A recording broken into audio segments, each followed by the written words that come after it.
Okay, hit that, press that, turn that over. There we go. Well, this will be my second last stream before Sandy Claus comes on. Was it Friday? Um, and probably Wednesday. I won't. And go. Yeah, I won't do a topic on Wednesday evening. We'll just do a normal show without the topic.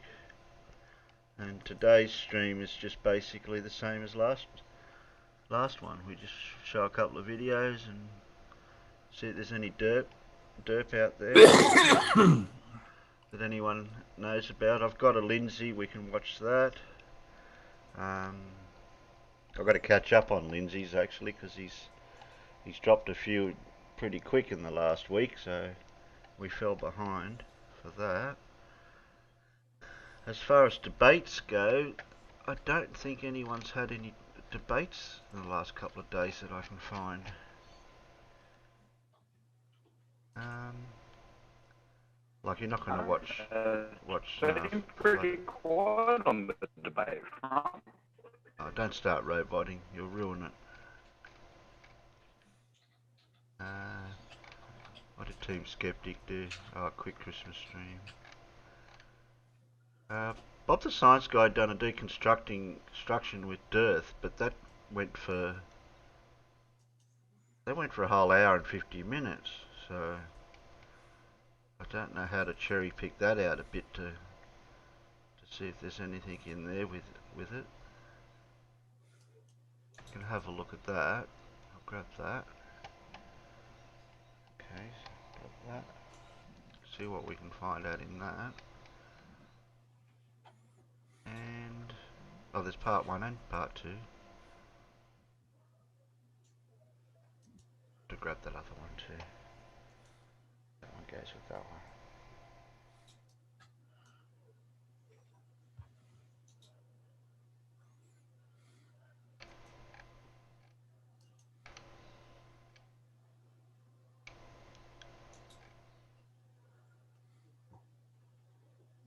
And I don't seem to have any other. People done a live stream, but that oh, been removed. You removed that, people. Uh, Nathan Thompson goes full-blown Karen. That's one that Team Skeptic did. So, and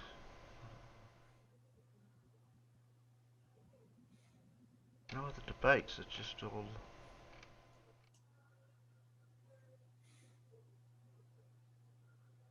Got Sean Hawkins.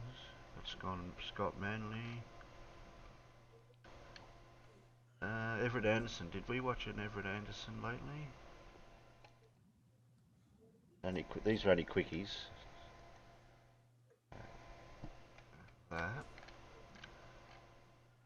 And we done Float Earth Friday with Simon Dan. Yeah, we did that.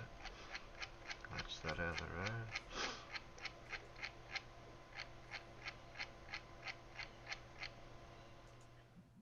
That person that was yelling into the microphone blew over on Jose's, the one that was saying about runways move or whatever it is when a plane lands. Is is that the same guy that was saying that before? Because I've heard of somebody that keeps repeating the same one all the time about planes landing north-south and the runway's going to move from underneath them because of the rotation of the Earth thing. That was that Brian Mabbitt or whatever his name is. Yeah. He's an idiot. I haven't got a dinger thing. Need a dinger. Ding. Yep. Ding. Big ding.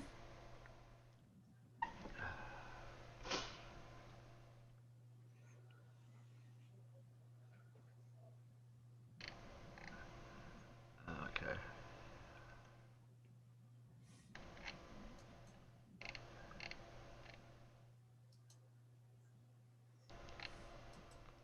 Oh, Mabbitt. Yeah, Brian Mabbitt. That's his name.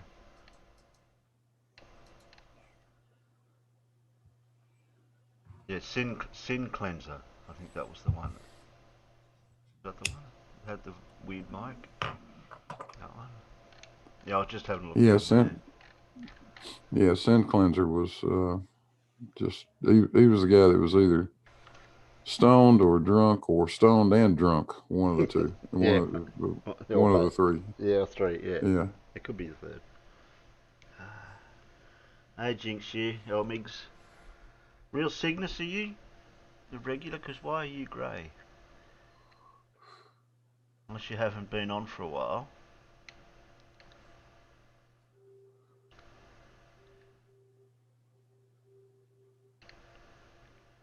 I'm sure you were meant to be blue. That shows you how long ago your people come back in. Because when I did the culling of all the spanners, I just got here and Gary's timed out already. Imagine that. Yes, Evlon. It didn't take long, did it? Doesn't take Gary long to step on his dick, does it? No. Like, can't say, oh, hello everyone, how you going? What's up? Yeah. No. Just copy paste something. No matter what it is.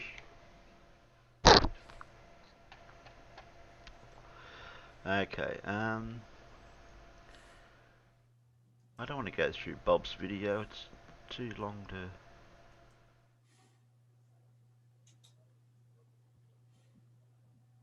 I'll go for 10 minutes, that part of it.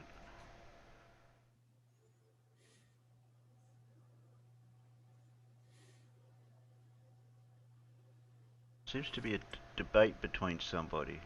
I'll go back to that. That seems like what we can do. You talking about Bob's? Yeah, I've got Bob's Science Guys one he did the other day. Bob calls into Dearth, say my name. Yeah, it's an interview with maybe like a radio personality or something like that. And basically all it amounts to is Dearth being asked how this works on a flat Earth and Dearth responding with how it doesn't work on a globe. Right. Oh, that's just typical then, isn't it? Yeah, I've got Bob's Science Guys. That's just typical. I will play a bit of that. I've got it up to where it just starts. That if that's the beer. Yeah, it's an interview with maybe like a radio personality or something like that.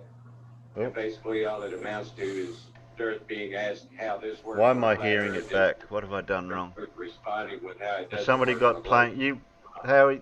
Or not Howie? Alan? Nah, Blue. Yeah, I don't think so. It was somebody. I heard it play. I heard the video YouTube in the background. That's probably me. Yeah. I was looking up. It was lit up.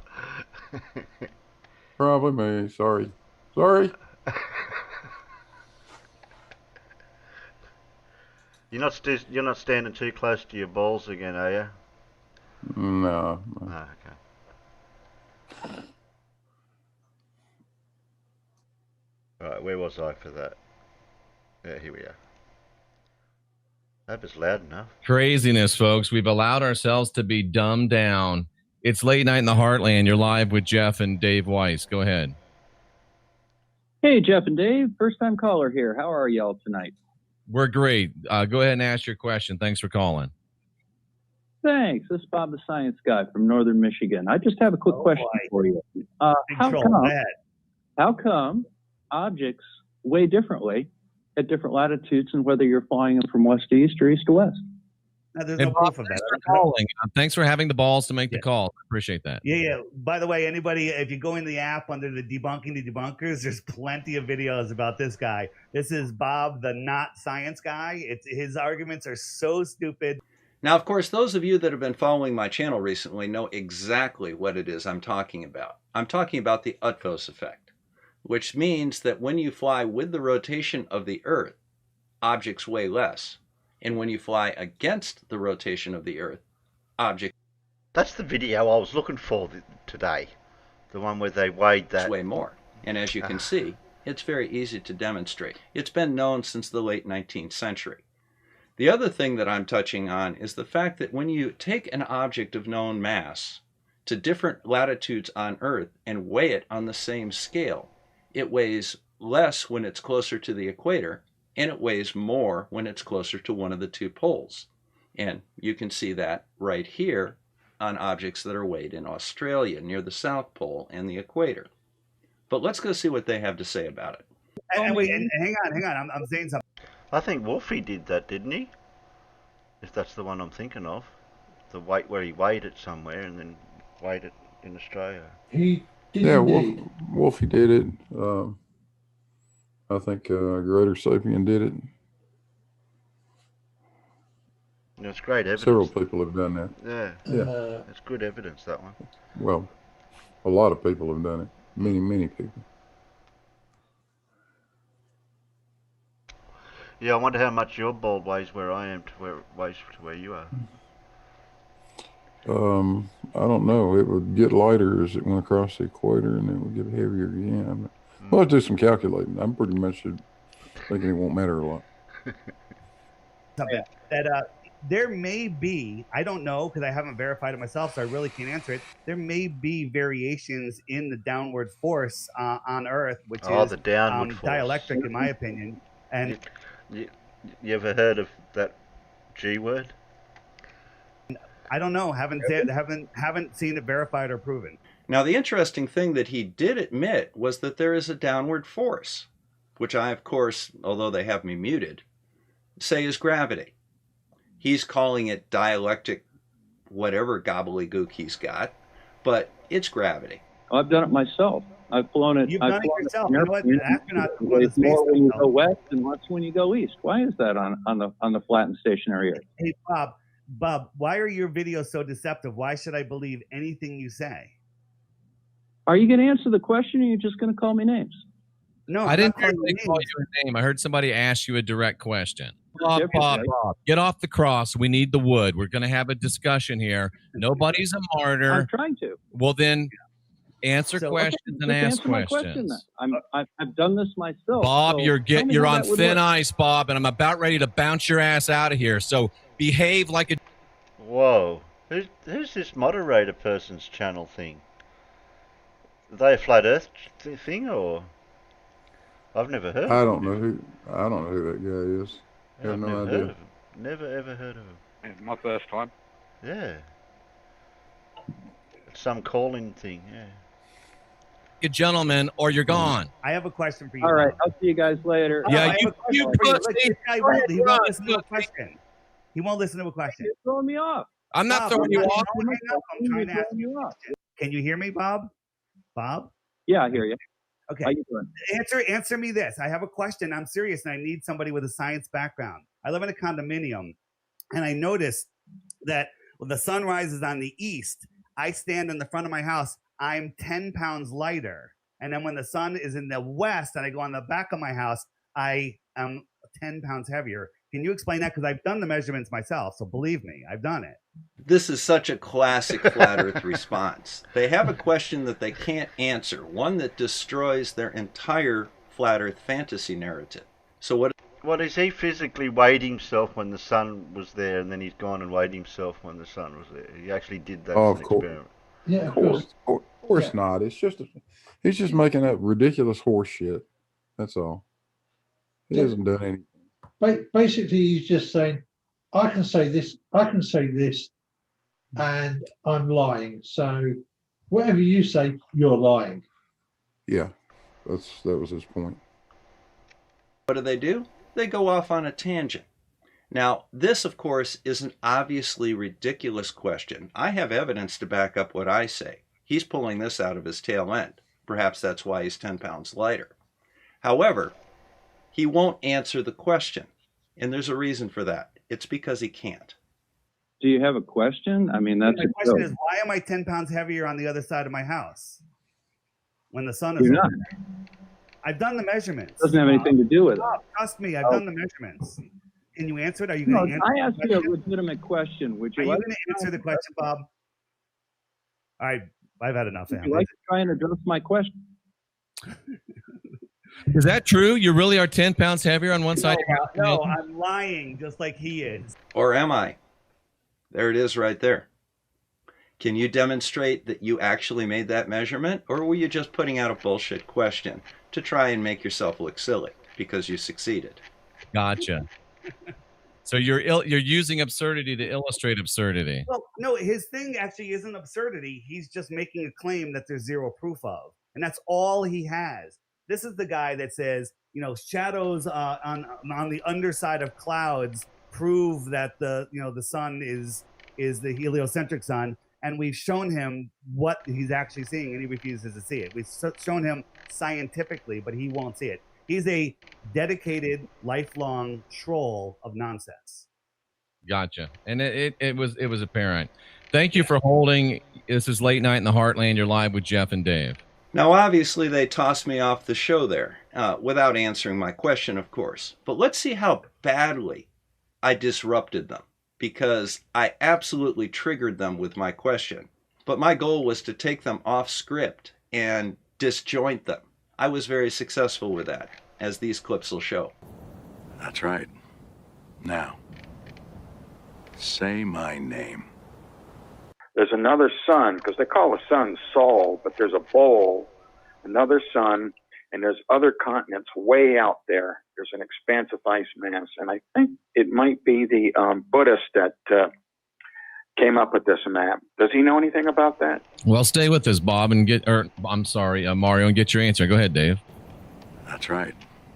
Now, say my name. Swaths of ocean to uncharted areas. So there could be other continents out there that we're unaware of within our Earth pond. And Dave, those beings could be coming from under the earth or under the water, which is 95% unexplored. They could be coming from beneath the earth, which is 95% unexplored. 95%. Think about this. The deepest hole, Bob. Bob's on my mind. Yep. That's right. Now, say my name. Has this indoctrination been this effective that it has rational people that are divine, sovereign, and free believing these ridiculosities? How is it possible, Dave? I mean, it's 2020 and people still believe that we go to space and we live on a spinning rock water ball rocket pair in an infinite vacuum, breaking every law of science. And there's still people like Bob, the non-science liar, out there pushing this nonsense. I mean, I love Bob. Bob, keep doing what you're doing, because every person that finds your channel becomes a flat earther because of your nonsense. Well, David, I'm so glad you said that, because I'm going to do just that. Now, this has been just a little taste of this entire show that you had, but I'll tell you, it was comedic gold. So, at 3 o'clock today Eastern, which is about 8 o'clock GMT for my European friends, and sometime tomorrow for my Aussie and Kiwi friends, I'm going to go over your entire presentation, Dave, with my panel on Discord. The link to the Discord is right down there. If you would like to join us for the live show, just go to the green room and we'll bring you in. Now, David and Jeffrey, you're more than welcome to come by. You'll be treated with respect as adults until you start acting otherwise. We won't treat you like you treat your guests on the show that you don't agree with. So when we do this tonight, we're not only going to go over your entire presentation, David, we're going to go over the comments from your viewers, the call-ins, because some of them were absolutely epic. So we'll see you tonight at 8 p.m. GMT. Have fun. Thanks for stopping by. Remember to hit that like, subscribe, and bell icon so you. And who was there for that? Because I totally missed that one. I was there for the one yesterday, and there was going to be a part 2 earlier this evening, but Yeah, the one I've got here is deconstructing death. Is that goes for an hour and 49 minutes, but we can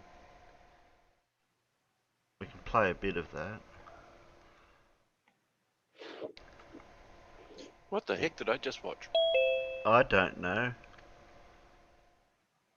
It was Death being interviewed by Dr. Bob on a podcast with somebody that, I don't know, they seem to have been a bit biased or a bit Bit trigger happy to want to boot Bob even. I'll see if I can find a section where they're actually doing it over. Oh, here we go. Nothing's happening there.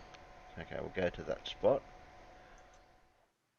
I think they're trying to find where it is. Not sure what's going on here. What was the date on this one, Terry? I've got here December 19. Yeah.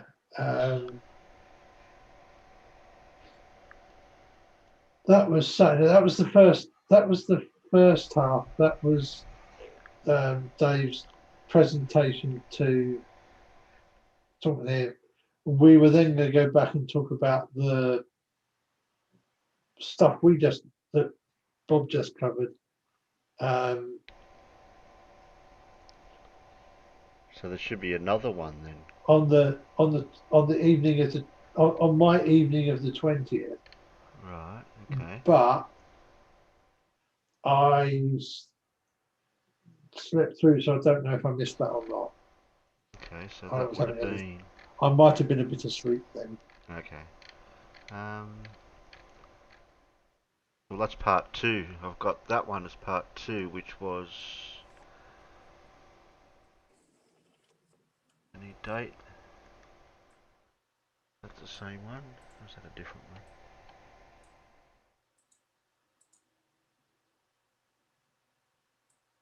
Pause that one. Date we got for that. Oh, streamed live 5 hours ago. So, is that one a better one? Is it than the first one? I don't know. I haven't heard this one. Okay. I'll play a little bit of this one, and then we'll see if we can get something. I'll have a look and see where this is leading.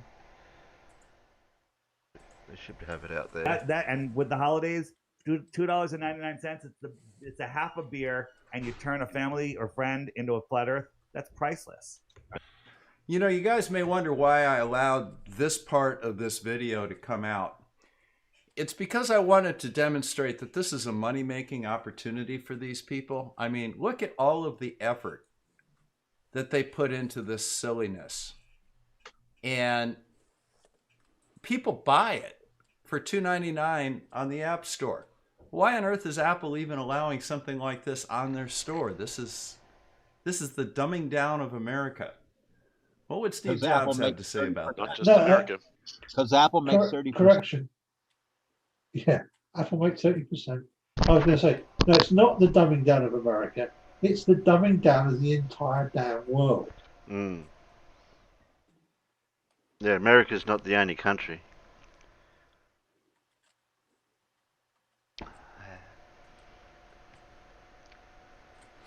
It might only be on the American App Store, though, because the App Stores are segmented a bit. We'll do jumps through this bit. We'll see what Bought this thing. Why he did it, I don't know. But he checked it out once in a while. He couldn't even point to the sun accurately. Phrasing it, except for the few crazy trolls out there, which I appreciate. But why am I not people surprised? ask for a donation button, and Apple and Google Play don't allow donations. So I put a subscription button on there. It says, "Would you like to subscribe for 99 cents?" You get a little pop-up. You can exit out immediately, no ads, no nothing, and it doesn't show up for 24 hours after that. So this is just advertising, is it? Is he going to actually do anything else? What's that? Why on earth wouldn't he land to the east of where he took off, considering his rotation? Did I miss something? Yeah. Welcome, Bjorn. Bjorn, what are you doing here? I thought it would be fun listening in. Yeah, it's live. Well, yeah. Okay. Well, don't strain yourself, Bjorn. I heard you had a little issue today, and I appreciate you're here, but you know, if you need some rest, get some rest. Oh yeah, I will. All right. But for now, I will listen in a little bit. So if it's okay. All right. We can't video, so we're just guessing what you say. Yep. So this is for Bjorn. Yeah, you know, every time we expose one of their lies, they move the globe post. Okay, they just move it Drink. farther back. You know, people say, I've seen air. You know, we could see it from an airplane. I've flown an airplane. You could see the curve, and then we explain how you're not seeing the curve. You know, the curved windows, and you think you're seeing a curve. And Neil deGrasse Tyson comes out and says, "Well, you have to be at 70,000." Neil deGrasse Tyson. And they show us some MiG fighter planes at 70,000 feet. He's the most famous public scientist in the world. You know, face shields. Says Mark Sargent. And then one camera wasn't behind a curved glass, and you can see a perfectly level flat horizon. So we expose that. So Neil comes out and goes, "Well, you have to be higher." You know, Felix Baumgarten saw it, but then you know, Felix Baumgarten said, you know, he said he saw the curve. We exposed with balloons at 120,000 feet that he didn't see the curve, and Neil comes out on a show and says, "Oh, you can't see the curve? That's a wide angle lens, right?" Because we looked at this picture that the Globers were using as evidence, and we said, "You see this river here? You see this feature? See this?" And we matched it up. This is planet New Mexico. Yeah. Okay. This is all New Mexico, right? Just let that wrap around your head. The Earth is rotating at 1,000 miles an hour. Why is the ship not distorted? Felix went up for 3.5 hours. The Earth should have Any rotated thoughts? to the east, and he should have landed west in the ocean. But he landed east of where he took off from. Yeah, that's because the Earth's curved. Exactly. There's a couple of things going on here. First of all, look at the curve on the Earth up here. Very, very pronounced. They're going to analyse that picture. I think that's zoomed. That photo looks like it's being zoomed in on from back behind. It's been cropped, Terry, because that is actually the fisheye. That is actually the fisheye lens. Yeah. Right. And you know it's a fisheye lens because the two booms that hold the camera, or the boom that holds the camera, is visible, and it is most definitely not straight in that image. Yeah. So he's claiming that Globers are using this image to prove that the Earth is curved when no Glober I know of would. Exactly. And I think there's better ones out there for a start. Much better. And is this the record or is this the practice jump? Because I know that there's a because that's the other thing, that because he did two jumps and the capture was different between the two jumps. Ah. They modified the capsule.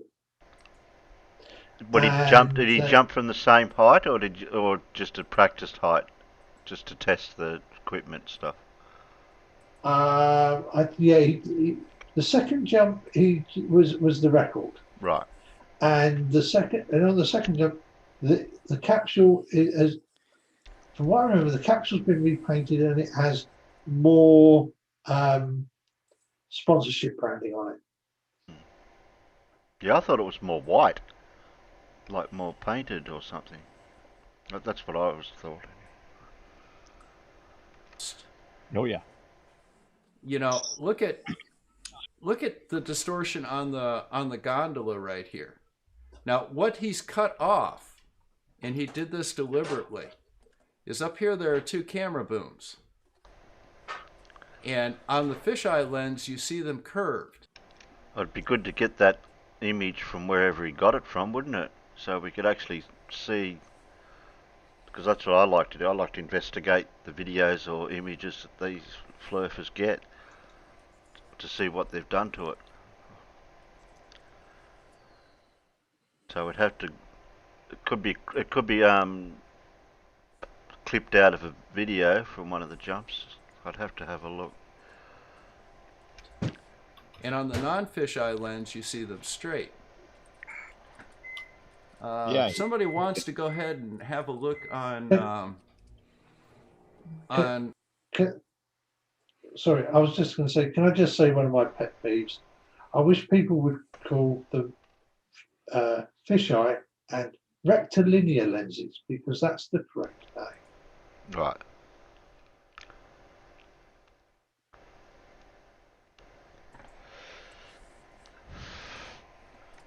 on Google or something or other, you can pull up those images and you'll see the actual two pictures. There's one that's got a okay, so you fisheye can lens find on them it, if you Google them. and there's one that's non-fisheye.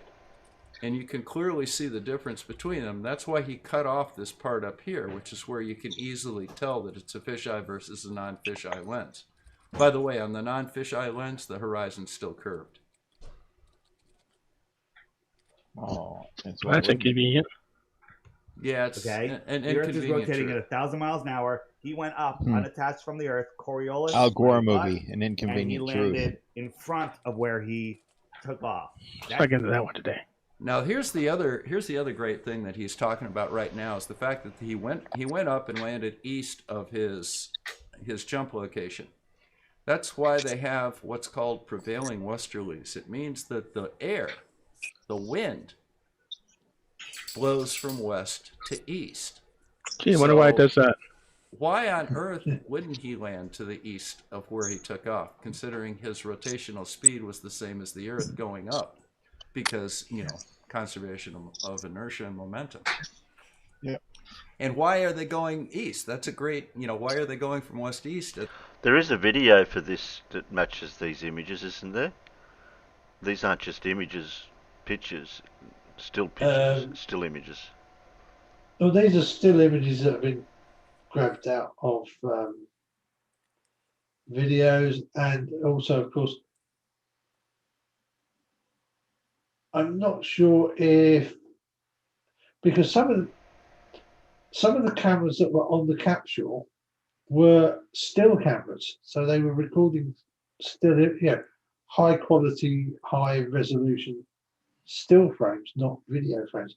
Because everybody always just wants to look at video, but of course, they're going to be the team here are going to want to be recording high quality, high resolution stills as well as video capture. So there's a mix of cameras. Big, one of the big questions, one of the big rebuttals, one of the big questions that many people in my audience have had here over the past couple of days when we were talking about having you on is, how can an eclipse work on a flat Earth model? Let's start off how it can't. Can we predict the answer before he says it? Well, the answer he's going to come up with is he doesn't have a friggin' clue. Okay. And he'll put a question out, but if this happens, then this. Well, yeah, it'll be the answer will be another question. It's usually what So goes on. answer me this then. Why does this happen, or why does that happen? Who knows with these two? Incoming derp. Whistle Elmick says incoming derp. Yeah, to quote one of the founding fathers of my country, there's over 1 million words in the English language, and I cannot find any way to string enough of them together to explain how badly I would like to hit both these guys with a chair.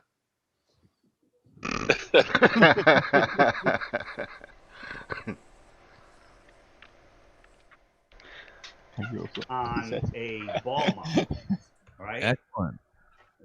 Okay, so his response is, I'm not going to tell you how it works on a flat Earth. I'm going to tell you how it can't work on a globe Earth. Right, okay. How about you just answer the question Jeff asked you? How does it work on a flat Earth? Because I, for one, would love to hear your explanation for that. How about you guys?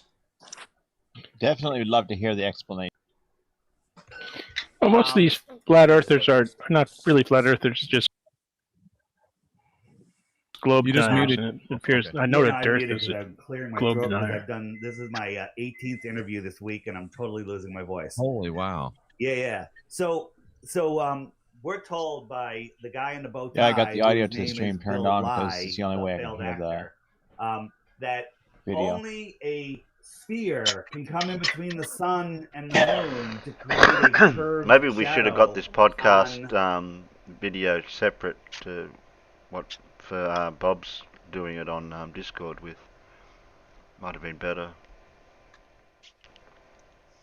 On the moon, right? That's how we have a lunar. This is a solar eclipse you're looking at, but we're talking about a lunar eclipse, and that's like one of the number one reasons that I'm going to share my screen again. Actually, the point that's being made with the round shadow is the fact that only a sphere will cause a round shadow from any direction. That's the argument. He can't even get the argument straight. This guy really needs to crack an astronomy book. What do you guys think? You think it's going to get better? A lot of astronomy books. Do you think he's going to get better? I'm getting confused with the people talking Jesus compared Christ. to this. Yeah, you might get really confused in a minute because I'll be speaking as well. Yeah, I can't even figure out which direction his hat goes on. So you see, all right. So that's what the model. All right. So I'm looking for. All right. So you can see. They say that the Earth causes that shadow. Look at where the eclipse right? is. And it comes in curve. So here's a little experiment. When you have a Yeah, single at the source top of light it. and a sphere creating a shadow on another sphere, it doesn't come in with that perfect curve like they show To the us flat rise earthers through. out there in the If I chat play and this watching video this, here, I it comes in invite as you a to long come on in. ellipse, This is and Glass then it Monster inviting you to spreads out. come on in and challenge It us. spreads out, and Here's a link in the so see chat. how it leaves as a and this it's actually more severe than it. It comes in and then Can you pause this for a spreads second? out, and then it leaves. Yeah, it's a bit hard to listen to this when you got other people in the Discord talking. Yeah. Well, I was also going to point out, like, he's totally filming it from the wrong angle if you're going to show what it would look like from the perspective of people on Earth. Like, he's doing it out from the side and being like, oh, yeah, it does this. And it's like, from that angle, maybe. Yeah. And the other thing you've missed is huge moon, tiny Earth, two flipping close together with a sun of an indeterminate size at an indeterminate distance. Right. Yeah. Yeah. Notice how long the moon disappears when it goes through that shadow, which is obviously much greater in size than the moon. And Donkey's exactly correct. Sorry. I didn't want to piece everything that was wrong with it. I figured that would have taken too long. Well, yeah, but what you said was spot on. But there's so many other things wrong with it. Yeah, I think it plays that like a little animation as an ellipse. So watch again when it comes down one more You time. think anybody will come in, Bob? And it doesn't show us. So what we Of see, course not. They're all too watch it scared. when it leaves. So Oh, you have for good that reason. curve. It's pretty good, and it gets narrow, and it leaves at the point. We don't see that. Pop I for mean, I was pizza. there for the last one, and it doesn't look like that. Right. Space pizza. Well, so basically what he's got is he's got a very large moon, very close to a relatively small Earth. Now, where's his light source coming in? Notice he's looking at it from the side rather than head on. So if you're looking at this head on, you're going to see a circle, right? Yep. If you're looking at it from the side, as you start entering the umbra, that's going to be a round cone of shadow. And if you look at it from the side, it'll appear as a streak. So what exactly is he trying to prove here? This does not explain how we see the eclipse from the Earth.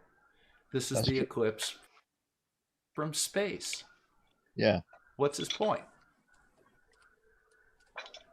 So when if you actually took a flat piece of something like a book or a piece of cardboard, you would see the same thing. They don't that even we have to see do models on correctly, Earth. do And they? I'm not saying that a flat Earth or something It's flat is amazing. coming in. I'm saying something completely different is going on when we see an eclipse. So, have you heard of the Seleninian eclipse? It would help if the day. Is that you there, Alan? That might have been me there, mate. Yeah, okay. That was the confusing bit where Alan started talking and you paused. Yeah, I shut Alan up. Sorry, Alan. I didn't mean to shut you up. You can speak now. I have There not. you go, Galactic Which Rangers. Alan is There's a speaking? link right below you. All right, Even right here, talked about it. he's starting to talk about the Selene-Helian eclipse. Now that actually will come in a little bit here. Remember, the Selene-Helian eclipse means that the moon is actually below the horizon, but due to refraction of the atmosphere, it appears higher. But I want you to pay very special attention to this bite out of the moon right here. Would you say that bite is centered at about 10 o'clock on the moon, folks? Yeah, that looks about right. Yeah, Okay. about right. So let's go see what he thinks Maybe I'm about a little closer to 11. All right, maybe 10:30. So there's been over 50 eclipses documented that are called 12/10, the Selene-Helian eclipse. Whenever you're watching 2011 something in the in sky Madison, on a Wisconsin. ball, you're always on the top of the ball. That's how you have to frame everything. So I've got the sun over here. Pause I've it got right the there. moon over here. No, you can't frame everything from you being on top of the ball. Like that works when doing your local horizon or whatever. But if you're trying to figure out like where you are relative to other things in space, you are not at the top of the ball because you're not. So you have to take your actual position and relative position to other things. Like, Yeah. He's going to use this to complain that it should be eclipsing from left to right, isn't he? Or no, from Yeah. the Probably. bottom. Or from the bottom. From Oh, the bottom. bottom. Yeah. From the bottom. yeah. Yeah. Well, Bottom. From 180 degrees. I was going to say normally they complain that it can't come in from the top, or if it comes in from the they always complain that it can't go in from whatever side that it's going in, so it doesn't matter. Well, they can't come to grips with the fact that the orbital plane of the moon is tilted with respect to the ecliptic. And the sun is far away, and that 5 degrees of tilt in the moon's orbital plane makes a big difference. And half the time, the shadow is going to come down from the top, and the other half is going to come up from the bottom. Just depends on which side of the friggin' sun we're on. Yeah. Here, okay, and the ball has to come up in between them. So we're waiting until one of them moves down and makes the ball intercept cause the eclipse on the moon. But the Selene-Helian eclipse is the eclipse starts before either one of them drop below the horizon. So you got a ball, and the Earth is down here. And what happens? He really needs to the look up what a starts from the Selene-Helian top. eclipse It is, shouldn't, don't you it think? shouldn't even have started, and it should come in from the bottom. And but I it's just at had a the top. brainstorm, Bob. So Take a really the large optics in the ball, sky mount a are no GoPro way camera to to the prove side shape of it, the Earth. and then take And a small ball, making put a light assumptions behind on the what's large one, happening, and we you don't should know be able to what replicate causes the this eclipse. There's shot. Yeah. I was thinking something similar earlier when he was showing the two balls. That would so he's got a problem with that, and he's got a problem with that one. Okay. Oh, wait. That's, Was that somebody talking, or was that from the video? No, I've got it paused. Oh, and then they start talking glass, about the theory mechanism. Yeah, that was Glass Monster talking in there. What's this got to do with the shape of the Earth, if that's what I think it is? 3 different cycles of the moon. You have the lunar orbital cycle. That's not one of those, what do you call it, machines? What do they call it? Yep. Yeah, one of them. Yeah, I can't think of the name of it. Antikythera mechanism. That's the one. Oh, interesting. Okay. Yeah, we did a topic about it a long time ago now.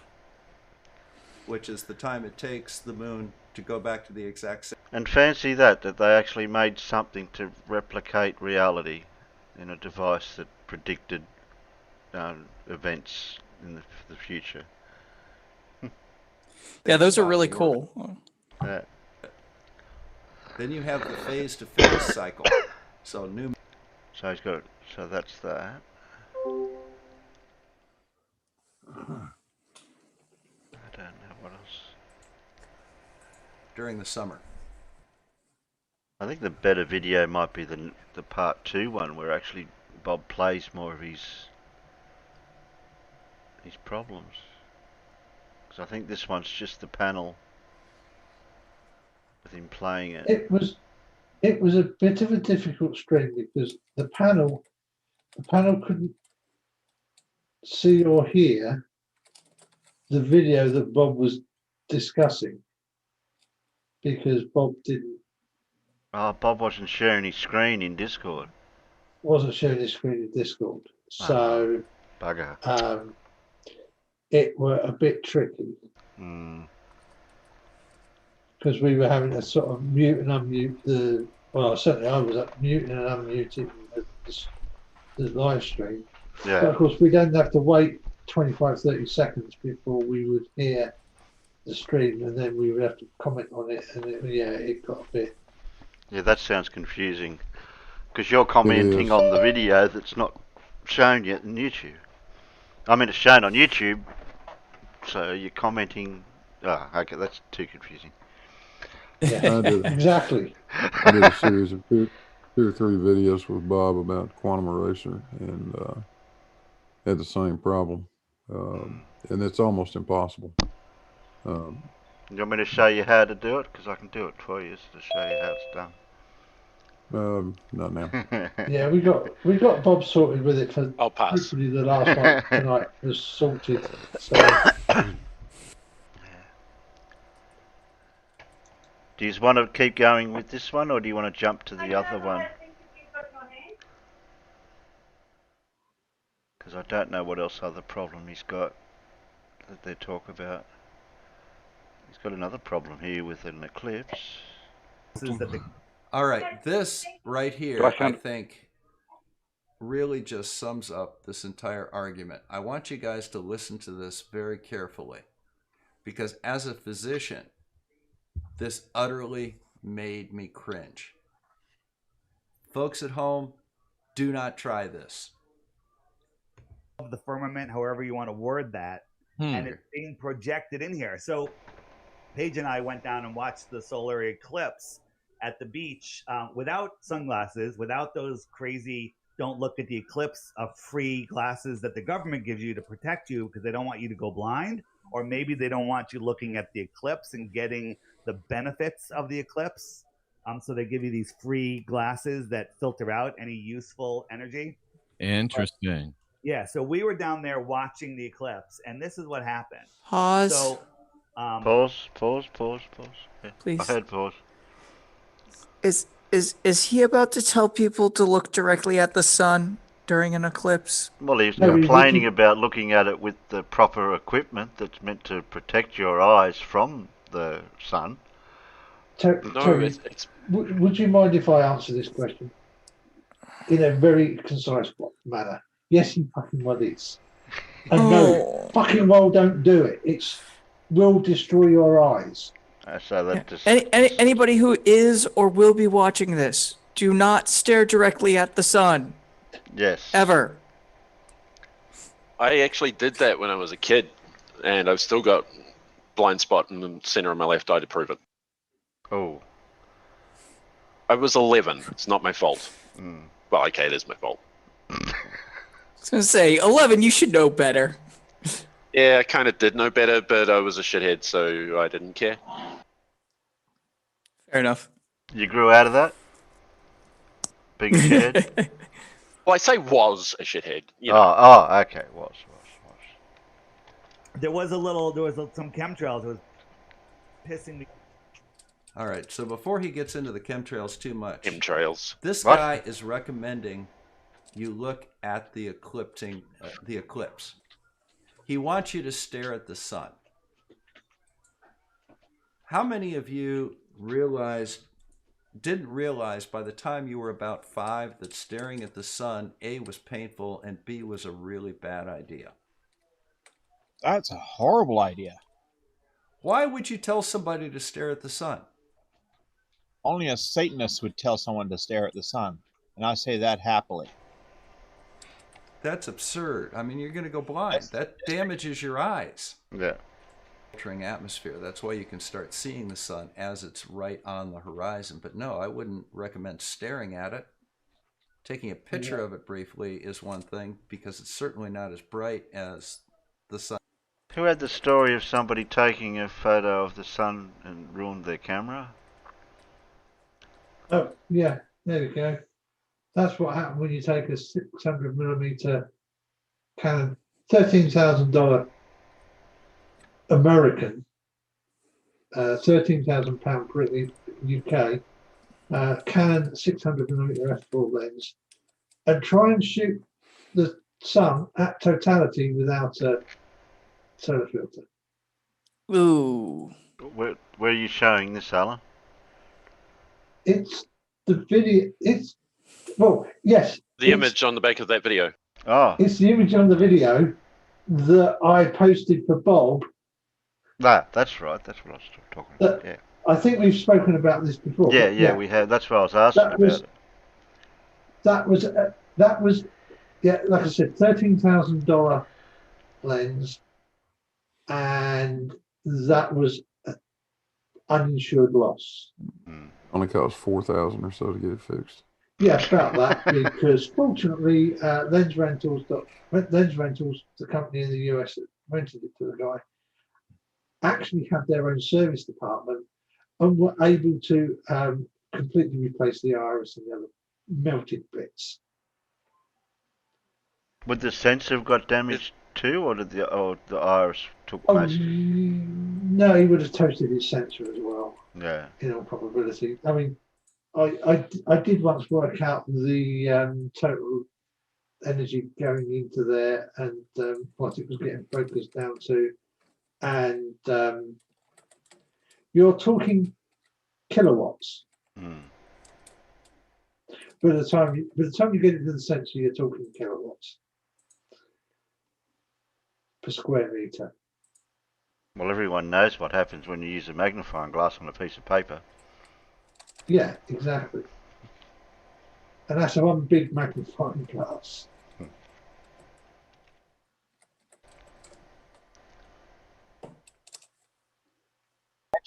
Magic Sky Pixie.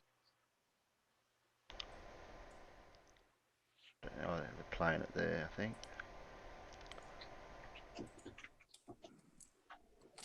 Oh, obviously. Well, yeah, environment, because that's, you know, as much of, you know, is that the distance that we should be looking at? And then you got their should light up the moon. You should be able to see it, but you don't making see any it. progress. So the question is, when the moon goes new. Yeah, but you do see it. It's called Earthshine for the exact reason that you just outlined there, Mr. Weiss. Look up Earthshine. Yeah. I say that the sun and the moon are projected into our world. Whatever, you know, I believe the moon's phases have to do with the position of the sun, but I don't believe that it's sunlight that's lighting them. It's a moot point, but the moon is its own light. Whether the sun is powering the moon or the moon is, you know, and the sun are part of a huge battery. What, the moon's solar powered? Yeah. Okay. Yeah, the moon's solar powered. So is he saying that it absorbs the energy from the moon or from the sun, and then emits its own light? So is like the phases of the moon, is that like the charge bar of the moon, like full moon, is it fully charged, and then it wanes down, and then it gets powered back up, and we get it to see it charging. I've never heard that one before. Yes, the different phases of the moon is the charging cycle of the moon. So, yeah. Well, he did just get finished saying that the sun and the moon are both projected into our dome. So, who knows?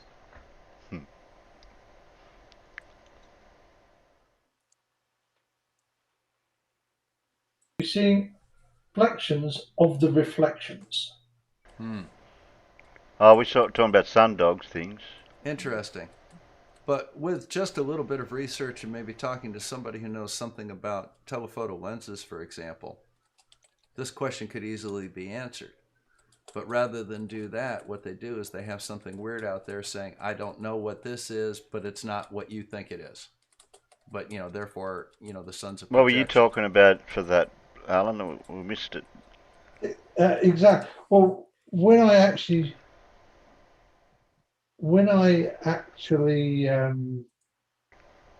figured out what the hell the bloke was doing and where the video was coming from, yeah, it's exactly what you expect to see, because he's got a really bright light shining down a kitchen roll tube by the looks of it, and then he's put something across it to eclipse it.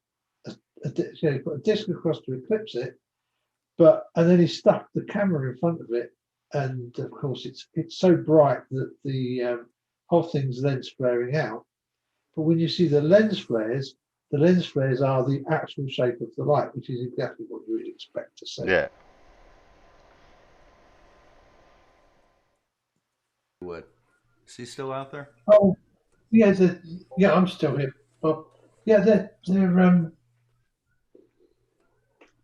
lens flares. Yeah, I mean, they obviously are. It's interesting that one's inverted compared to the other, and one moves and one doesn't. Do you have any thoughts about that?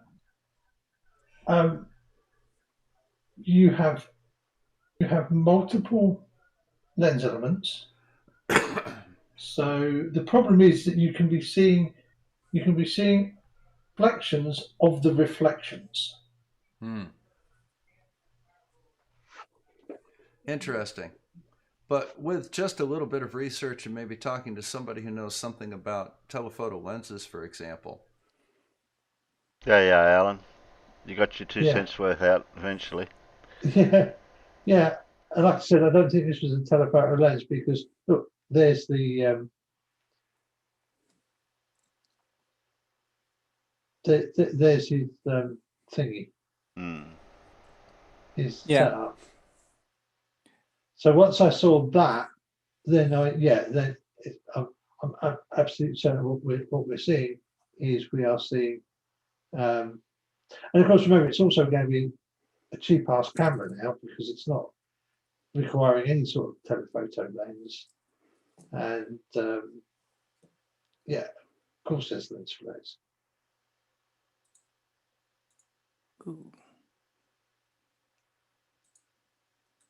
Mine's still on back order. To do that, but it's amazing. At least you have a brain. It just because I was idiot Flurf will be blind.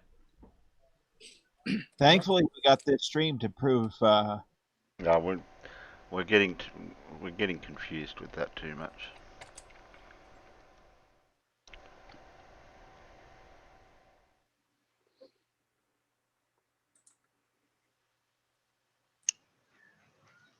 Does Bob do a better job with the other one though?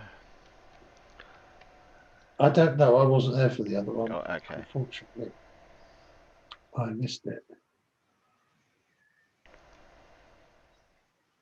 I'll have a look at that. Where are we?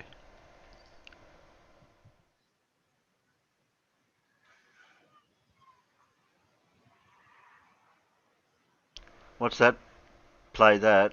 Oh, I don't like playing videos mute. All you do is play videos. yeah, but from other people's channels that I can play. Yeah. It's only 3 minutes. It's short. If you don't feel like it, that's fine. I'll have a look at it when I finish here. What am I missing? Oh, there we are.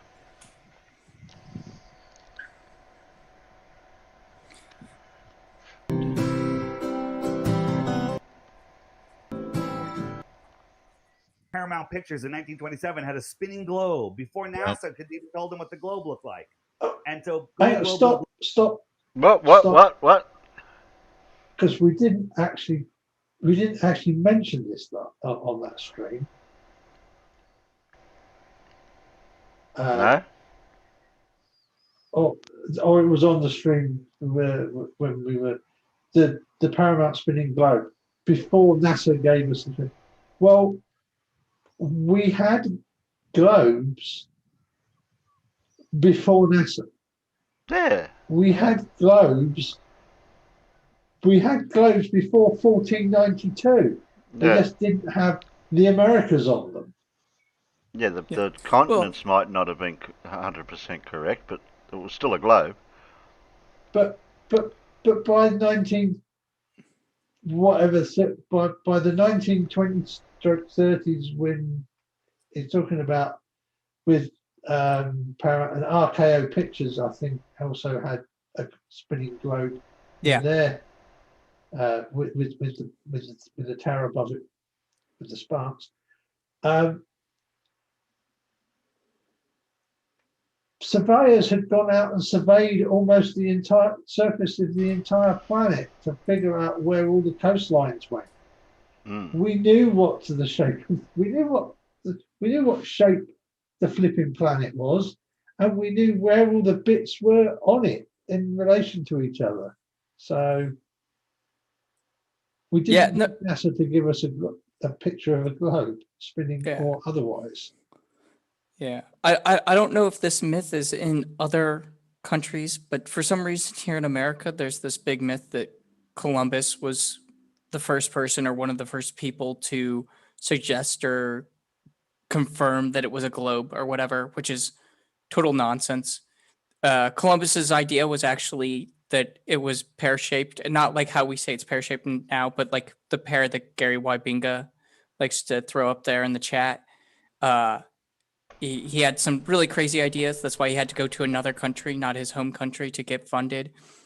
And he got the smallest number of ships that they would send out.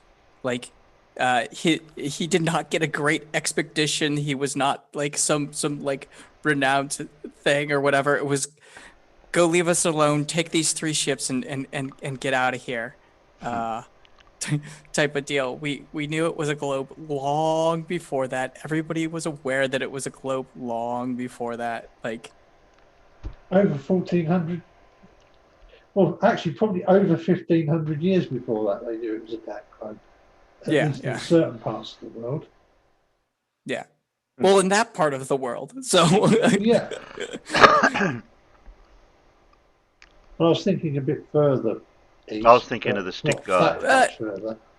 Yeah. I guess it was mostly little the other end of the Mediterranean. Yeah. Well, sticks were invented first.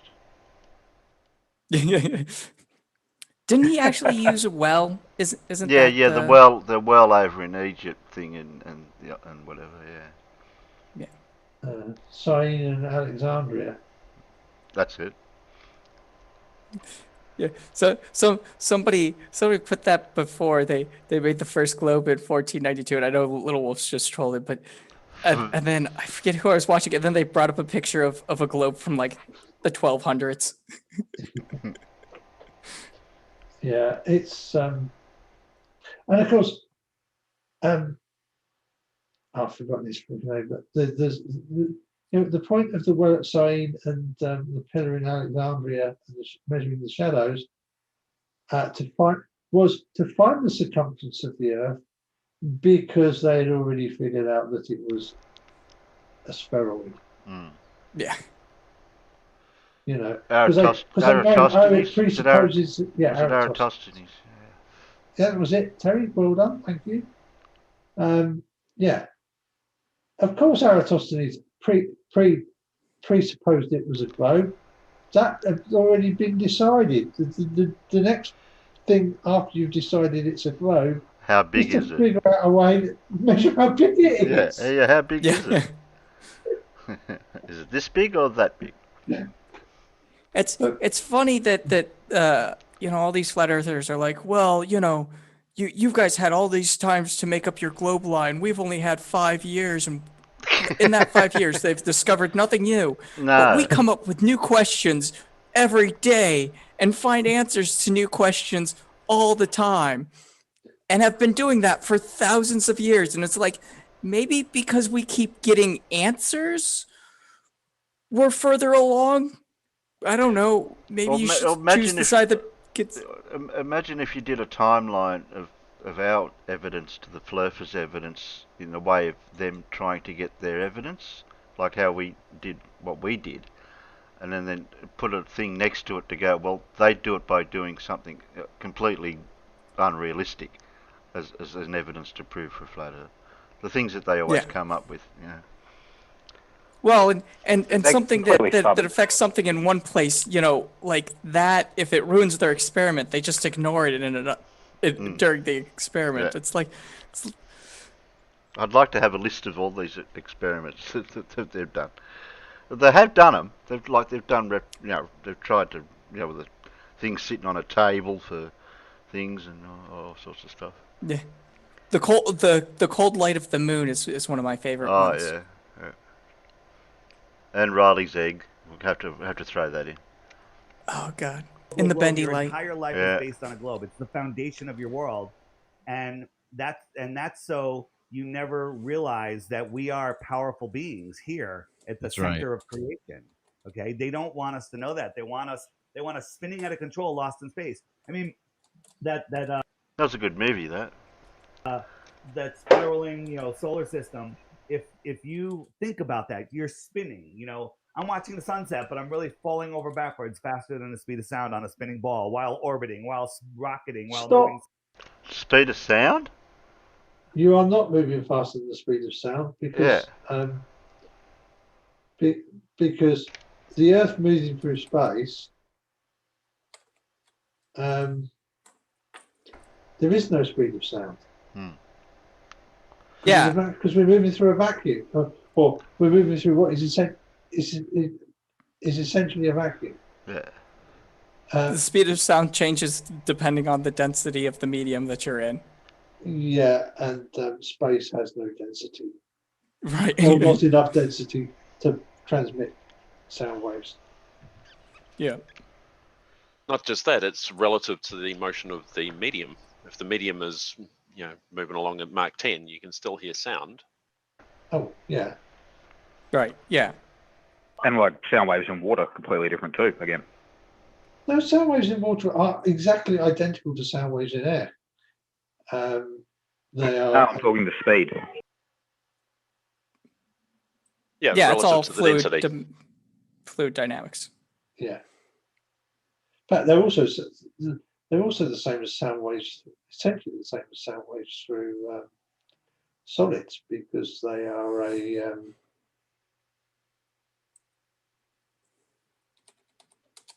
it's all molecules bouncing off each other. It's a transverse. It's a mechanical transverse wave traveling through the medium. The density of the medium, as you say, setting the velocity at which the wave propagates.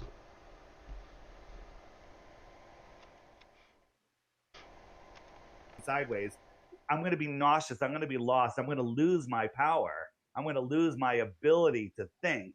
I'm going to believe that a little virus is going to kill me. What ability to pause think? It for a second. No, we don't want the virus thing. No, I'm more curious. Actually, yeah, he's going to lose his power. Is he Superman? Is he powered by the yellow sun? Oh yeah. Your rants when you hammer them, I really do. All right, good. It's Late Night in the Heartland. You're live with Jeff and David. You're speaking to us directly. Go ahead. Hello, Jeffrey, and hello, David. Jeffrey, somewhat long-time listener, been probably a little less than 6 months, but a first-time caller, and hopefully not my last time. David, long-time follower.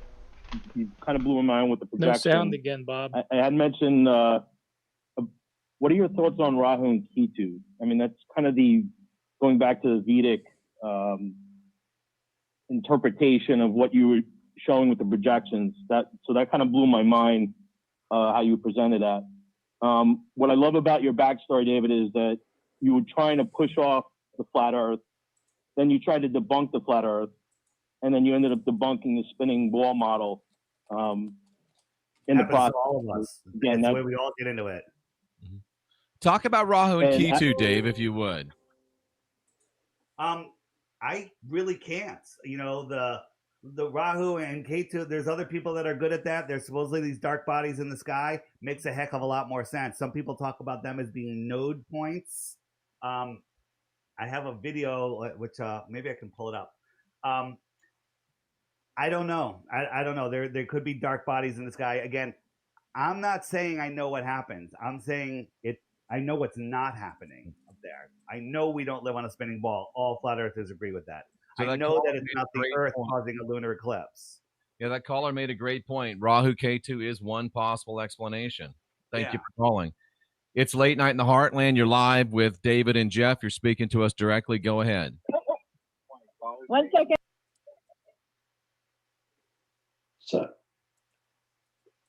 So they can only. All right, guys, I want to just take a moment and look at this first caller. Now, we have a very good explanation of what's. Was that you, Alan, there, or Alan here? I'm not in this. This is the one. This is the one from 5 hours ago. I'm not in it. Okay. So this is typical flat Earth. I don't know what it is, but I know it's not that. Yeah.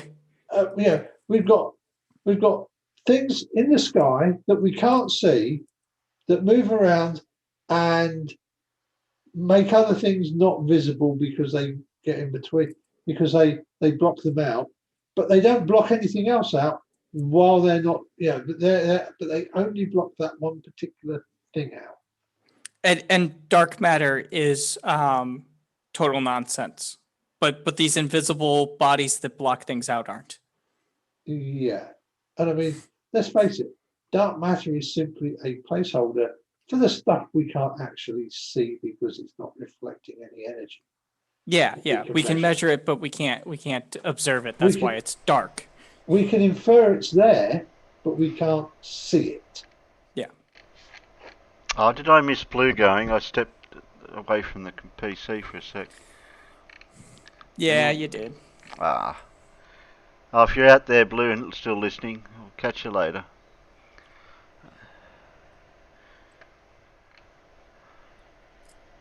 Causing solar and lunar eclipses. Sorry, Bob. We'll jump past you. If Bob was here, it'd be all right. But he was over on Discord earlier. But just explain it, and then if you really want to know, go in the app, hit the what about sunsets button, and all the videos are there. All the new ones are there. All the old ones are there. This video is almost as good as the one he just showed. Almost as good. Yeah. So I'm not showing the sun fade out right now. I'm gonna talk about just perspective. So as we showed you with that one, the moon was setting and it's set way above where we thought the horizon was. That's the atmospheric deck of opacity. At just 25, 30 miles away. The what? The what? The something capacity. Can I hear that again? Yeah, something capacity. The atmospheric deck of opacity. That's what you think it said. That's what I thought he said as well, but I was like, what? That's a we new showed one. you with that one, the moon was setting and it's set way above where we thought the horizon was. That's the atmospheric deck of opacity. Deckable opacity? Opacity is not being out. Opacity is a word, but what was the word before that? Deckable. Deckable? It's deck of opacity. Look, you Kiwis don't know how to talk, so. I never once mentioned, waxing my deck. Okay. All right. Yeah, but I don't like how many people were on your deck that day. So many. Just 25, 30 miles away, that cloud deck, or whether there's clouds or not, it's that deck of opacity merges with the horizon, and you can't tell the difference. Like if I'm looking at clouds above me, I can see the blue sky between them. But if I'm looking at clouds 20, 30 miles away, they're touching the water. We worked that out one time, didn't we, Alan? About the cloud layer reaching the horizon. Wow. And stuff If like I that. How remember, far? would you like me, Terry? Would you like me to give you the actual figures, or would Yeah, you like me to just you work had from the actual memory? figures there somewhere at one time. Yeah, let me give me a chance to. Because we did, we try fire to up do the all this. spreadsheet. We try to do all this homework for these flirts, since we do all the work for them. Had I known we were going to need this, I would have had it open ready. So. Yeah, but why is it we do all the work and they just do all the assertions and make shit up? That's because we're actually interested in this stuff, and they're just interested in being. I was gonna say right, but I guess wrong. I don't know. They practice at being wrong. You mean? They're adept at being wrong. Joel's in denial. So how high do we want these clouds to be? 500 feet or 500 meters. Well, that's a different big things. bloody difference there, Terry. I'd say probably closer to 500 meters would be more realistic. Okay, 500 meters then. 500 meters, fine. That's good. Hang on. Well, I was trying to help out the Americans with that imperial woo measurement they use. You got it times by about 3. It's closer to a meter is closer to a yard. Yeah. It's no, my yard's bigger than a meter. So 500 meters is 5 times 10 to the 2, isn't it? What? How many feet? No, 500 meters is 5 times 10 to the 2 meters, isn't it? That's correct. Oh, okay. It's all right. It's just the meters column is in scientific notation. I was just. Oh, okay, yeah. I was just making sure I pulled the.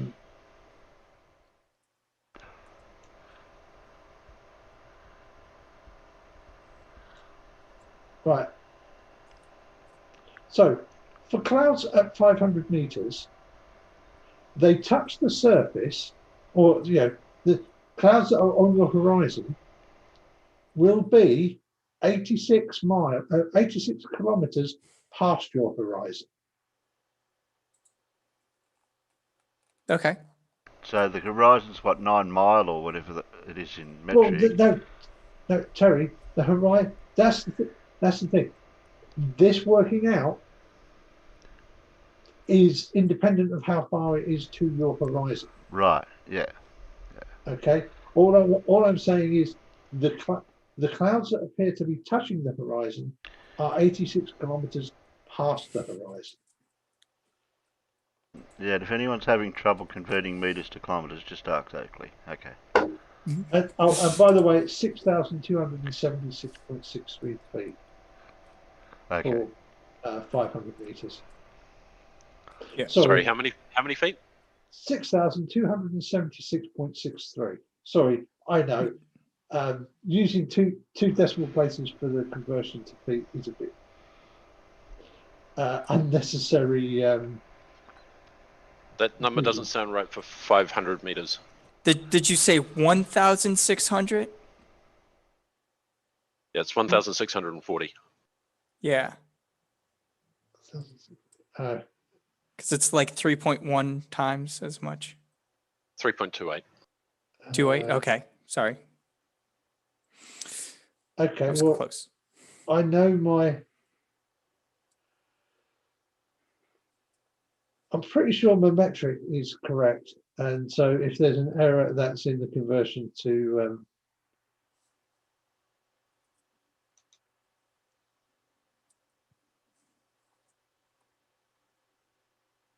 We're not Like, saying for really you're wrong. short distances, we're not saying you're 3 wrong, meters is Alan. 10 feet. There's a contradiction here.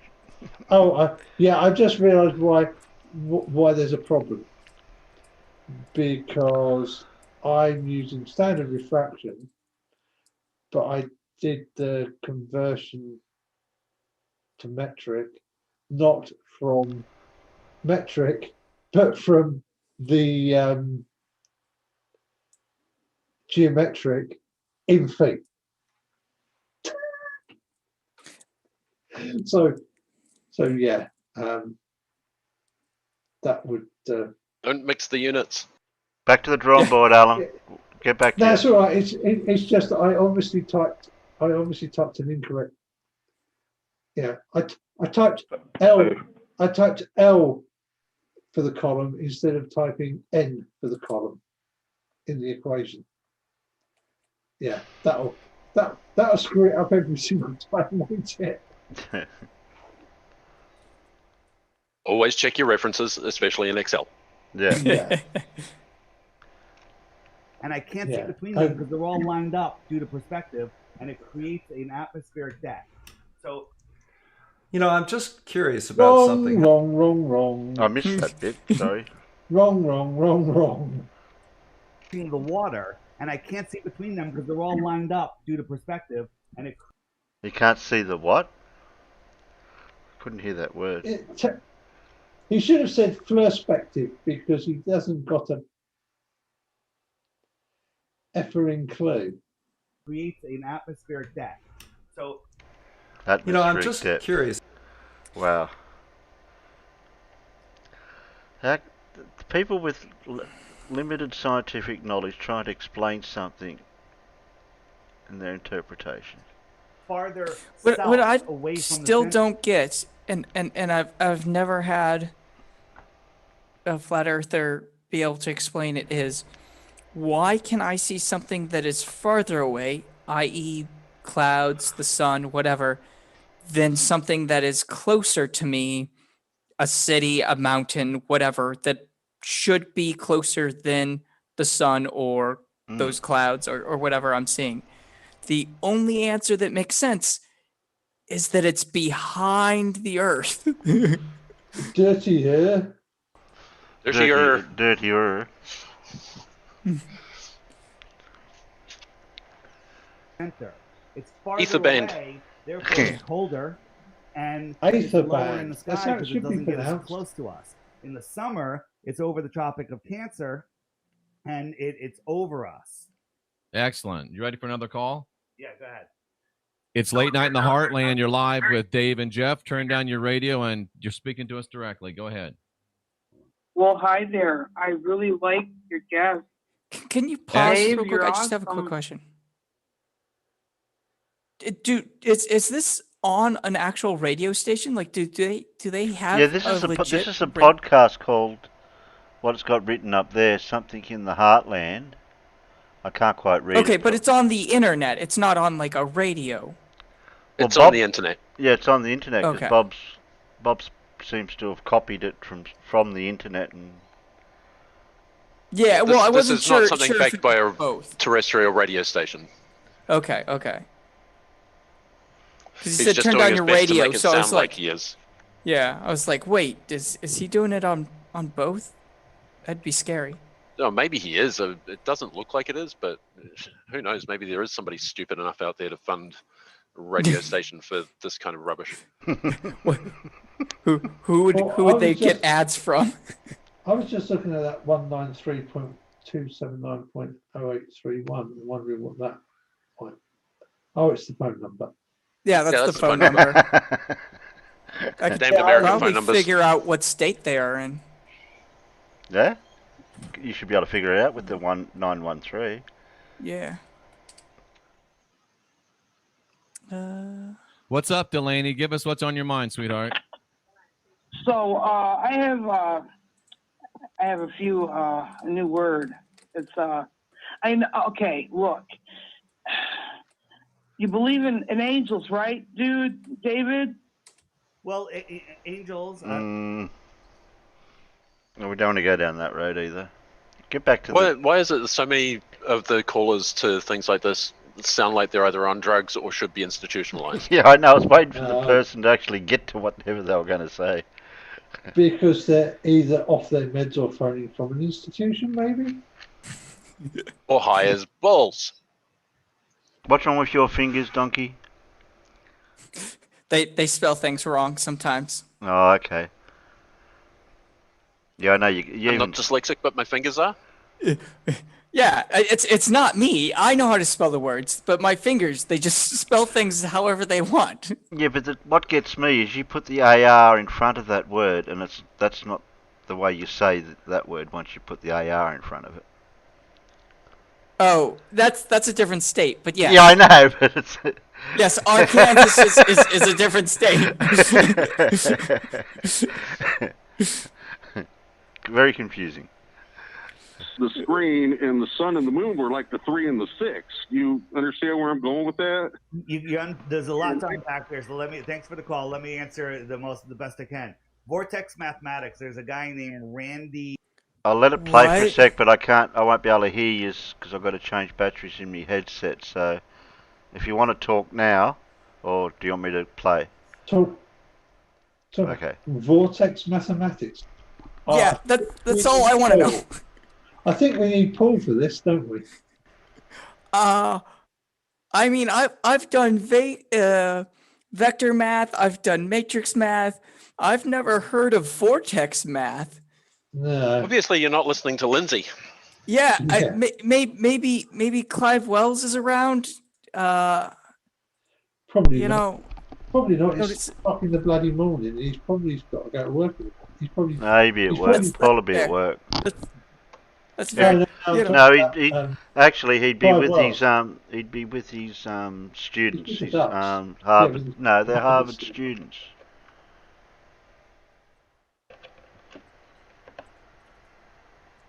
The Ducks. Yeah, no, they're Harvard students. They graduate. Yeah. Sometimes they graduate, and he has a graduation ceremony.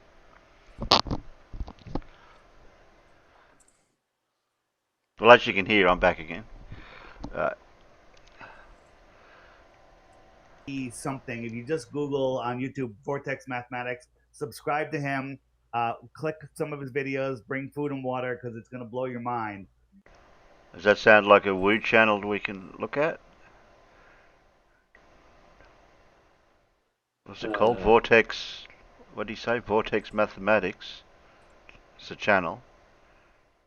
No, I can't remember what he did say the name of the person, but I can't remember what that name was. And Thanks for the call. Let me answer the best I can.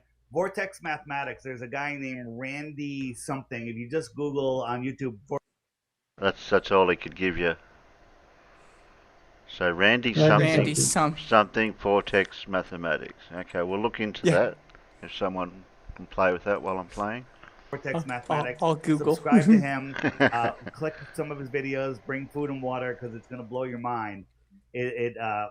It's just stuff that they don't teach you in school. They teach you simple arithmetic to be part of the slave system. But this Vortex Mathematics is everything. It's what Tesla used, and so simple arithmetic is you're a slave, being a slave. Asking, I think I found it. Oh no, that was quick. About if the North Star was the projector. Yeah, well, so the projector, some people think the projector is coming from the north, projecting up into like a planetarium. I can't rule that out. You sure this guy's not related to Lindsay in any way? I don't know. These are places that are beyond my reach, so it would be pure speculation. I reckon them two would have a good old conversation. Earth being a magnet with a hole in the middle, it's close. The only true forces in this Earth are magnetism and electricity, who are brother and sister. Some people. Oh, there's another person. Who's that one down on Gems? That bloke that does all the magnetism, electromagnetism, university. Glean? No, not Glean. There's another one. Is it not Grim? Is it? Grim. Oh yeah, there's also Grim. Yeah. Or Grim V. Oh, Elmix has been playing around too with Google. Donkey. Some people say that the sun and the moon He's put it in are an anode Discord. and diode, the Earth is a battery. It has a charge to it. We can pull energy Yeah. out of it. And the oceans, the salt water carries the current. There's a channel where everybody. The salt water in the oceans carry current. Yes, they got currents. Wrong type of current. Wrong type of current, though. I mean, we use the same word because there's a similar kind of idea in there, but they're completely different. Currents. Everybody write this down. LC King. LC, liquid crystal, King, King. This guy's in Australia. I keep telling him, dumb your videos down, dumb them down, dumb them down. And his dumb down videos are just this much over my head, but they're amazing. He explains the galvanic Earth battery system.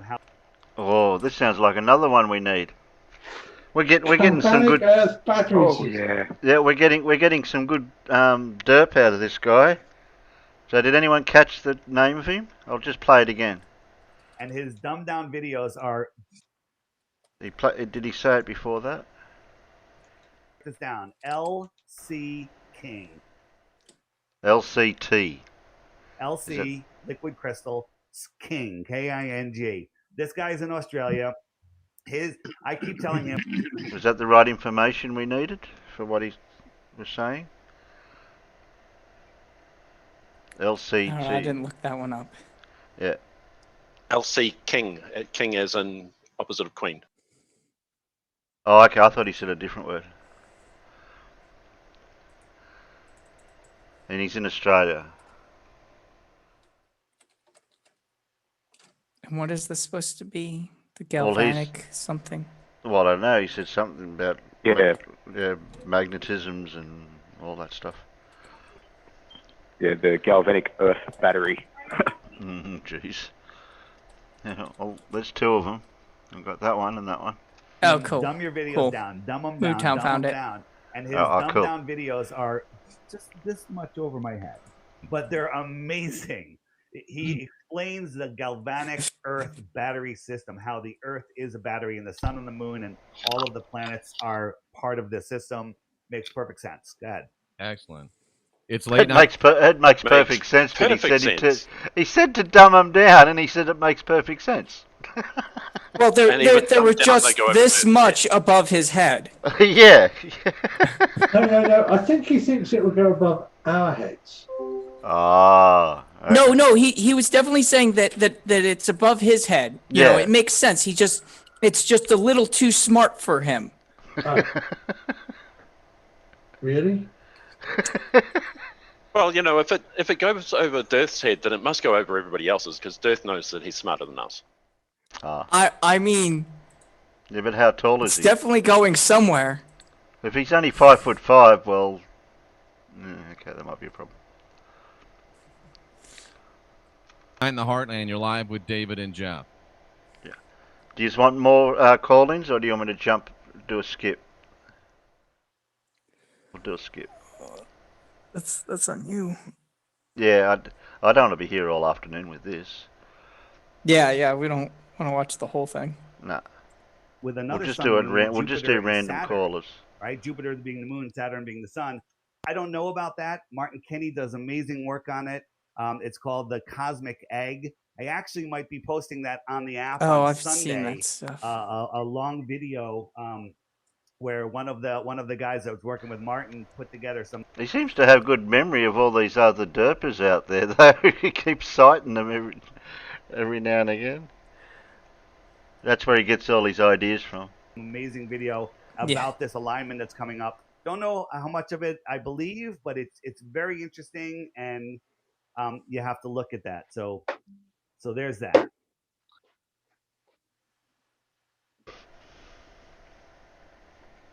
I'll go past Bob. Sorry, Bob.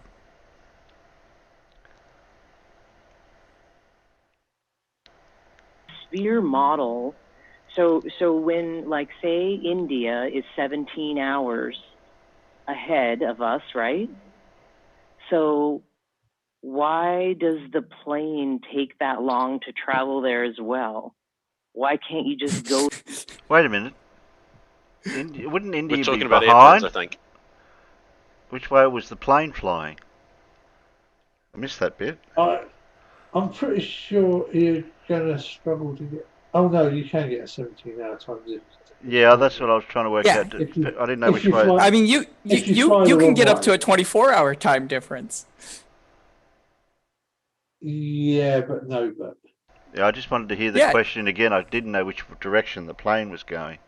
And I love people who stretch my mind.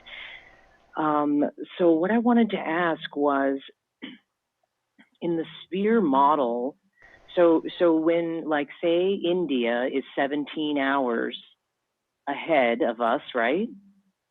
So Yeah, that's the part that's confusing to me. Wouldn't it be behind? So they're saying 17 hours ahead of from where they are, so they're probably in the U.S. Yeah. They'd have to be West Coast. Yeah.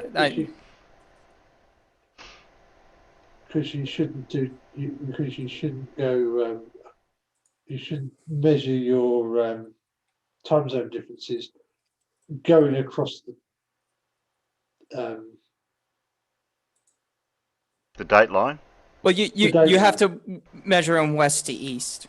Yeah. Yeah, that's what I was thinking. Wouldn't it have been? I mean, if it's positive, it has to be west to east. So India's +5. Well, what time is it there now on the west coast? Because it's 3:21. No, it's not. It's 10:21 east coast. So it looks like that person was off, because even on the west coast, it looks like India is only 13 hours ahead. Hours, yeah.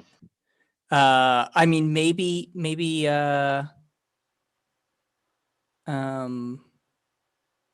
Hawaii. Yeah, I mean, if they're in Hawaii, it'd be 15 hours. It'd be a little bit closer, but yeah, depending on what the actual time is for what the point's going to be about it, it might not matter if it's off by a couple of miles or times or whatever.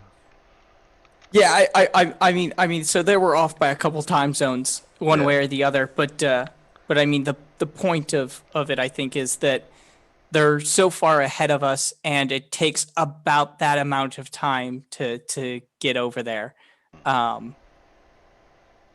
we'll see what the point question. why does the plane take that long to travel there as well? Why can't you just go the other way on the if the Earth is a globe? Why? From where? Pretty sure they're going, that the aircraft is going to be going the other way. Yeah, let's assume that this guy's in Hawaii, leaving from Midway and arriving in India. He's going to be traveling west. He's not going to be traveling east. Yeah. Yeah, that's true too. Why can't you just go the other? And it doesn't take somebody's 17 copy. hours to go west Gary, copy paste equals timeout. Other way and take a shorter flight. You just get there why tomorrow. can't you take off and let the Earth spin below you to bring you there? You know, they pick and choose the arguments that they want. You know, Neil deGrasse Tyson says, you know, that bullets have to Coriolis, or that I think Elon is saying that he wants to put a ship up into space, let the Earth spin below it, and then come down and land in China. That's never going to happen because it doesn't happen. I mean, airplane flights would make no sense. He's not going to fire a bloody thing straight up and let the Earth spin underneath it and come down. Because fire up from the Earth is rotating with the Earth and will have conservation of momentum and conservation of energy. To get into orbit, yeah. Yeah. And, you know, and the atmosphere is also rotating with the surface of the Earth, more or less, although it's free to move over it as well. Yeah, because otherwise at the equator we would be experiencing a 1,024-mile-an-hour wind. Think about this. Which we obviously don't get. The equator is moving 1,000 miles an hour. The Earth is 24,000 miles around. So it takes 24 hours to go around. You're going 1,000 miles an hour at the equator on the spinning ridiculous ball. So if you are 1 mile from the North Pole on the spinning ridiculous ball, you're still taking a full 24 hours to go around, but you're only going 3.14 miles in that 24 hours. So you're going really slow. You're going less than a mile an hour versus the equator that's going 1,000 miles an hour. If you took an airplane from the North Pole and flew it to Ecuador to land on a runway that's oriented north-south, that runway is moving sideways at 1,000 miles per hour. We only just heard that. I just heard that one earlier over on Discord. It's still rotating. The runway's moving 1,000 miles an hour, but so's the goddamn plane. Yeah, and so's what the runway's sitting on.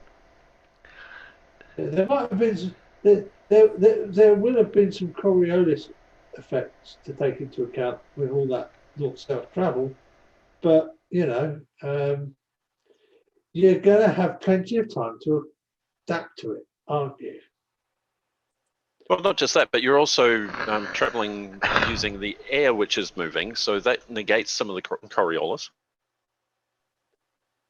Wind forces are going to be greater than Coriolis force. Yeah, wind forces pretty much usually are always greater than Coriolis force. It's the same with firing. It's the same with firing free flight projectiles in the air. You know, when you're talking about small arms, the wind effects are usually at least a factor of 10 times bigger than Coriolis effect. So, well, and it only really becomes a big issue if you're firing over long distances. Yeah, really long distances. Yeah, greater than a mile for us Americans. Yeah, but greater than 1,609.344 meters. Yeah, there you go. Yeah, they're like Real Cygnus says. Yeah, they think they're projectiles and not powered, a powered device. Yeah.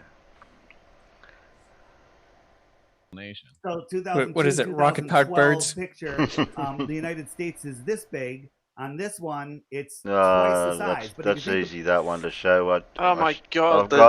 I've got that one put away. That one. Why that looks like that. Yeah. Yeah, and this is actually when they're going to bring out when they're not going to bring out the right answer. Yeah, exactly. No, because their answer is CGI. I mean, we've shown this so many times how this works and why it works and blah blah blah blah blah blah blah. I've got Wolfie's video where he shows it, where he zooms in and then he zooms out, then he. Yeah, on actual globes. Yeah. I know, it's like, do they not understand? It's simple. It's called what? Oh, P. Yeah, something like that.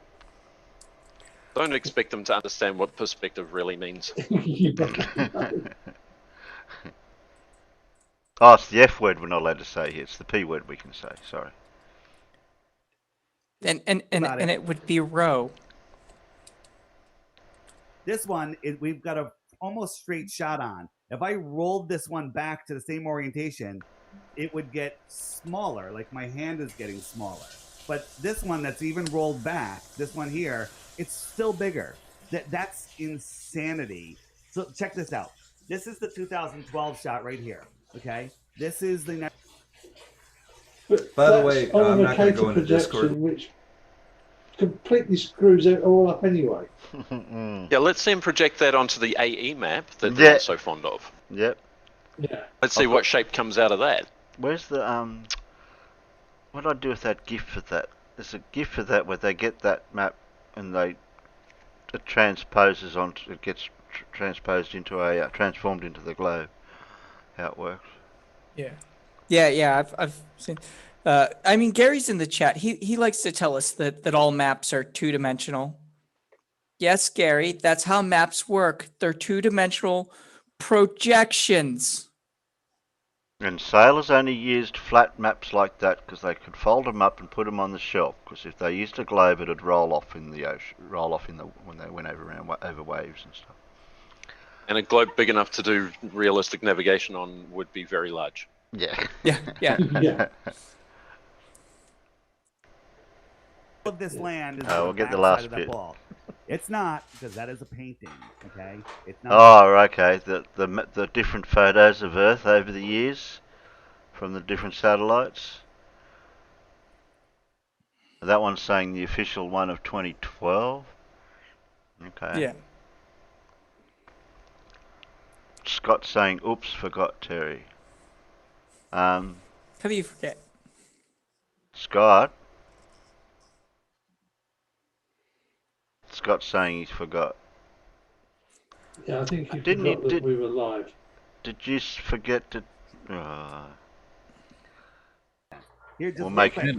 forgot This it was. is to- He forgot it NASA was said, Monday "Hey, even. look, I That's shot these even amazing worse. pictures of the auroras on Jupiter," and we all say that's Photoshop nonsense. That's garbage. But let's just give it to them and say, all right, that's what it looks like.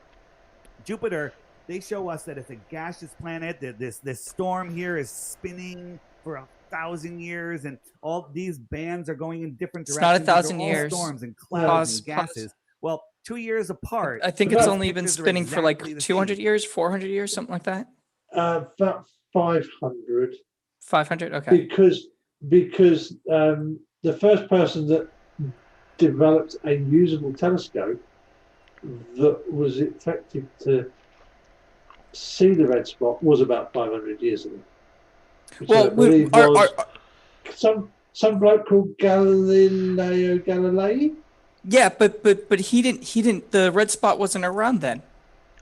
It's younger than that. I thought it was. I thought it was a feature that I might be Galileo wrong. Galilei saw. But I'm pretty sure that like our first images of Jupiter didn't have the red spot, and then we noticed it appear sometime later.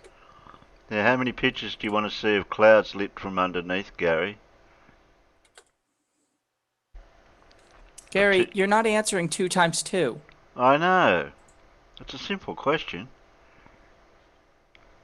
Well, how about we make it 3 times 2, just so he doesn't have to worry about getting the timeout number.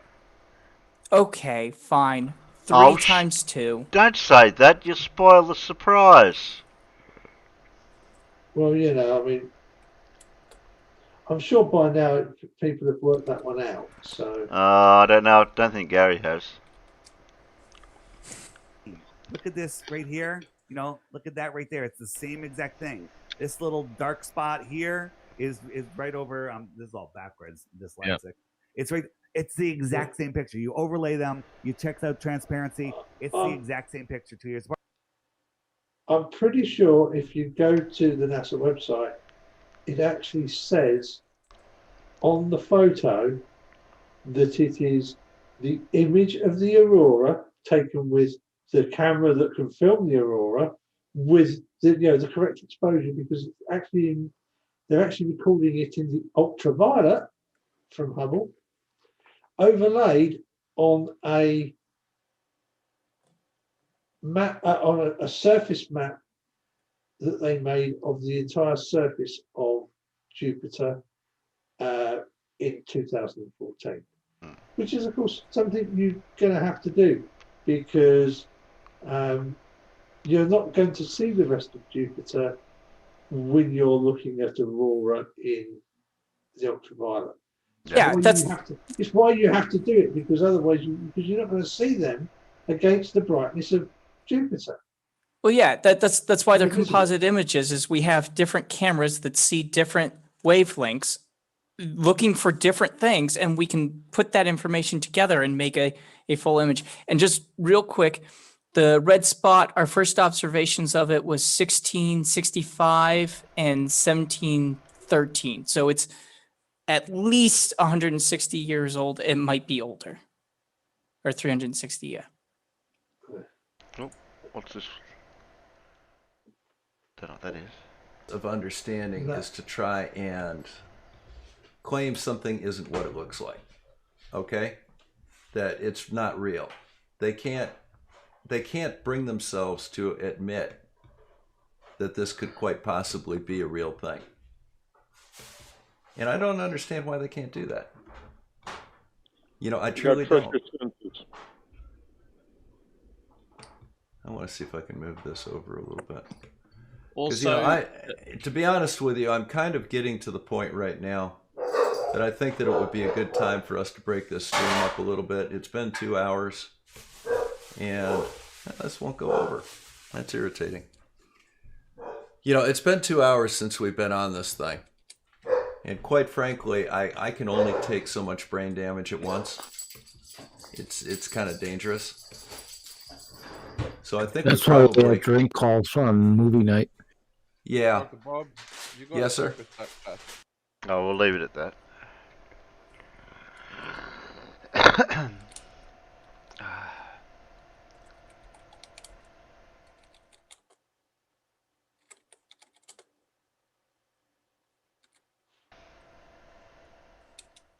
Oh, there we go.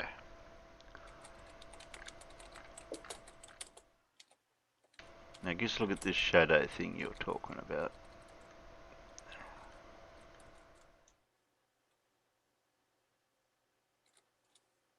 We have that card with a little round hole in it. Oh, Veritasium. Yeah, Veritasium. Aren't they rather funny on their copyrights? Yeah, that's what I was wondering. I have played a little bit of it, but only just for a few seconds, so if I can just get it to be at the spot that they're going to do. Yeah. As far as I know, he's not too bad. Like when people like steal and put it up on Facebook and stuff like that, he doesn't like it. But this is one of his very early videos, and you guys should be safe. Like twice the size, maybe? But still, the card with a larger round hole. What do you see? Bigger hole. The card and the hole slightly bigger than the previous one. And the same thing, just like. Now, what sort of hole did he put in it? So it's got a triangle hole in the paper.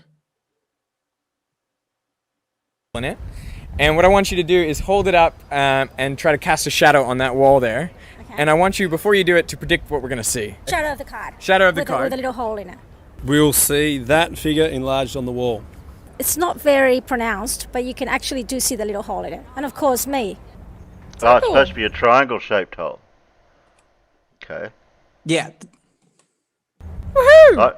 I predict it's going to be round. My next question for you is, we have this card. What's that like? It's a bigger hole. Can you tell me what size circle we're going to see? Like That's compared to the other one? Got Bigger. Like twice the size, maybe? But still, the card with a larger round hole. What do you see? Bigger hole. The card and the hole slightly bigger than the previous one. And the same thing, just larger. Okay, what I want you to do... It's the same size, though. It's approximately the same size as the last one. Why don't we compare it? Here you go. You're right, it is. One's just fainter than the other. Oh, goodness. It actually looks about the same. Same size hole. I can't believe that. It must be the sun Yeah, playing tricks with my mind. It's the same photograph. Yeah. Because it's a pinhole. It's essentially a not very good pinhole camera, and the focal length is literally the distance from the card to the screen. So the image will always be the same size. It will just be brighter or darker as you open the aperture up. Right. Larger and blurrier versus smaller and more Sharper. crisp. Yeah. Yeah, Sharper because that's how pinholes work. And then,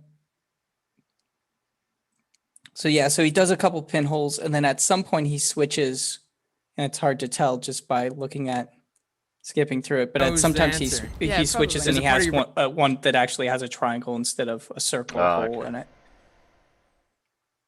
The hole actually And the result reflects is, of what course, it's showing. unaffected. Go on back the just a wall. little bit. So you see what you see on the other side. Probably. Actually, projection of the sun. The building's not round. So what we're seeing is... A projection of the sun. I've never thought about it before. I think that you actually know, and I think you have actually thought about it before. But I think you're not cueing that right part of your brain that knows the answer. Yeah, probably. There's a part of your brain that knows the answer. Well, I did photography at school, and we did pinhole cameras. The hole actually reflects what it's showing on the wall. So? What? So you see what you see on the other side. So what's that? So it's the sun. Well, there you go. I learned something today, Derek. There you go.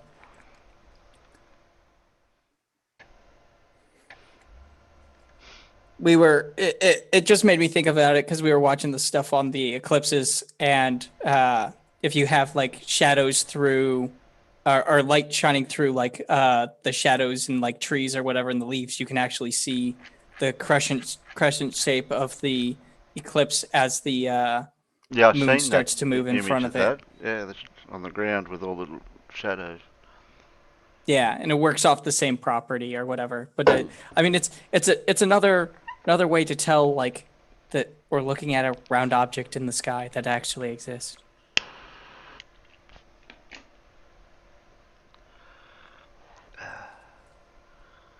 Okay. I'll post that link out into the Peanuts chat just in case anybody wants to. Yeah, the Peanuts want to watch it in its entirety. It's only about 3.5 minutes long. But you can't say it exists. Have you been there? Have you ever stood on the sun? Well, I'm here, so no, I haven't stood on the surface of the sun. I think that's very obvious. Oh, right, YouTube doesn't let us post links anymore. It'll be in other vids. Well, you can't post Terry's links out Discord. in the peanut gallery. No, nobody can. Not even you, Terry, on your own Aw. channel. YouTube's gone crazy. Wow. YouTube's been crazy for forever. They're just getting worse. That sucks. Well, that yeah, is. they've gone more crazy compared to their normal crazy. So Can't you just cut out Yeah, the the only things I've HTTPS? seen posting. I might be able to do that. Just Yeah, post. just like, cut out the HTTPS part. Yeah. Colon / and then just have the www. Start at the host name is what he's saying. Yep. I think it's this one. I was going to say, I've noticed Streamlabs has been able to post.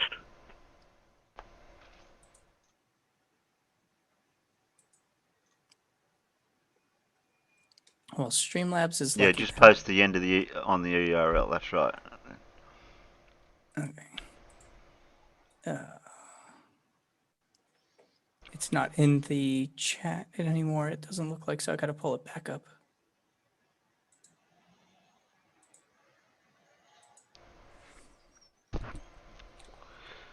Well, which video are you trying to post? The one we just watched? Yeah.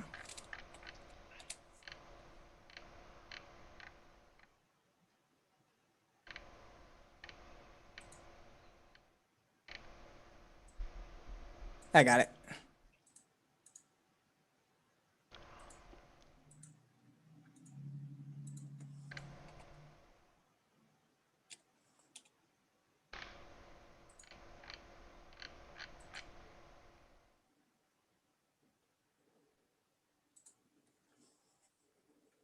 Well, while you're doing that, what else have I got here?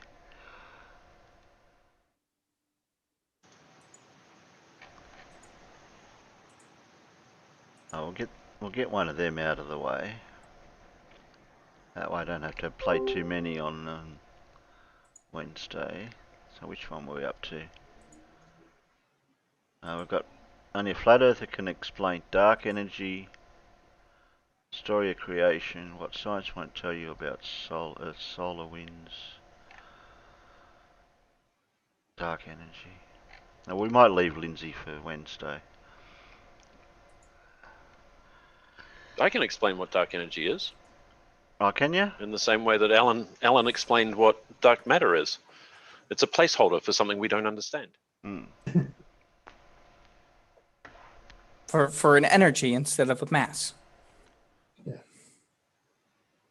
Well, we see too much gravity, therefore there's mass we can't see. The universe is expanding in ways that we don't understand, which isn't accounted for by the energy we see, so there's obviously energy we don't see. That's what it is. It could well be that gravity is slightly different than what we think it is. It could be that universe expansion is not driven by energy, but by some other thing that we don't understand. But until we know, we've got these handy little labels. Yeah. Yeah, dark energy is the expansion of space-time. It deals with the expansion of space-time, and dark matter deals with the holding together of galaxies. Yeah. Well, specifically the acceleration of the spatial expansion, which requires energy. Right. Yeah. But that's how we can have dark energy and dark matter, and they don't cancel each other out or cause huge problems in science or some craziness like some flat earthers like to throw out there. Yeah. But beyond what we've just said, if anybody tells you they know what dark matter is or what dark energy is, they're lying. Yeah. Because once we know once we find, because I think since dark matter was positive, they have actually found some of it, haven't they? And it was like, but of course now it's no longer dark matter; it's whatever it is that they've newly discovered. I don't know. Oh my God, this is a Lindsay video. What are we doing? I don't know about that. What are you doing to me, Terry? I do know that there is a hypothesis that dark matter might be caused by matter created by strange quarks instead of, I think up and down quarks make up 90% of all the rest of the matter, or 99%, something crazy. So strange quarks weigh more, they're more massive. So if matter was made up of them, it would be more massive, and wouldn't necessarily be able to be seen. Okay, is one hypothesis. Since the peanuts can't see what you guys can see, so Monk already seeing that. I suppose that would be an alternative view, wouldn't it? So we've got Lindsay's explaining dark energy, dark matter, nurse amplified matter realm we all live in. All right. I mean, if you're going to do that, though, I'm going to have to go get some alcohol. Oh, we got this one, but it's file 2, so might have to go and grab. That one looks like it could be entertaining at least. Okay, where's it file? Looks entertaining. Where's file 1? Because that's file 2. But it also looks like it might. How much of copyrighted material are they using? Is what I'm curious about. Because he's all right. I just got to not play the first bit. But he's got file 2 there. I can't find which one's file 1. He's got file 2. I'm going to have to speak to him and say, look, you've got file 2. Where's file 1? Oh, well, we'll just have to watch file 2. A drunken thing with Flat Earth Aussie Jesus. I will skip that bit. Oh, it's only an image, so that's okay. He's usually got sound we don't want to hear. I found file 1, which is now in the Zoom chat. Ah. Because we didn't see file 1 before. So that's file 1. Oh, it only goes for 3 minutes. Okay. Oh, I've seen this before. How long ago was this one? Oh, this was back in April. Oh, that's why we haven't seen it recently. Oh, you haven't seen this one? Well, both of these are, 3 to 4 minutes long, so. Yeah.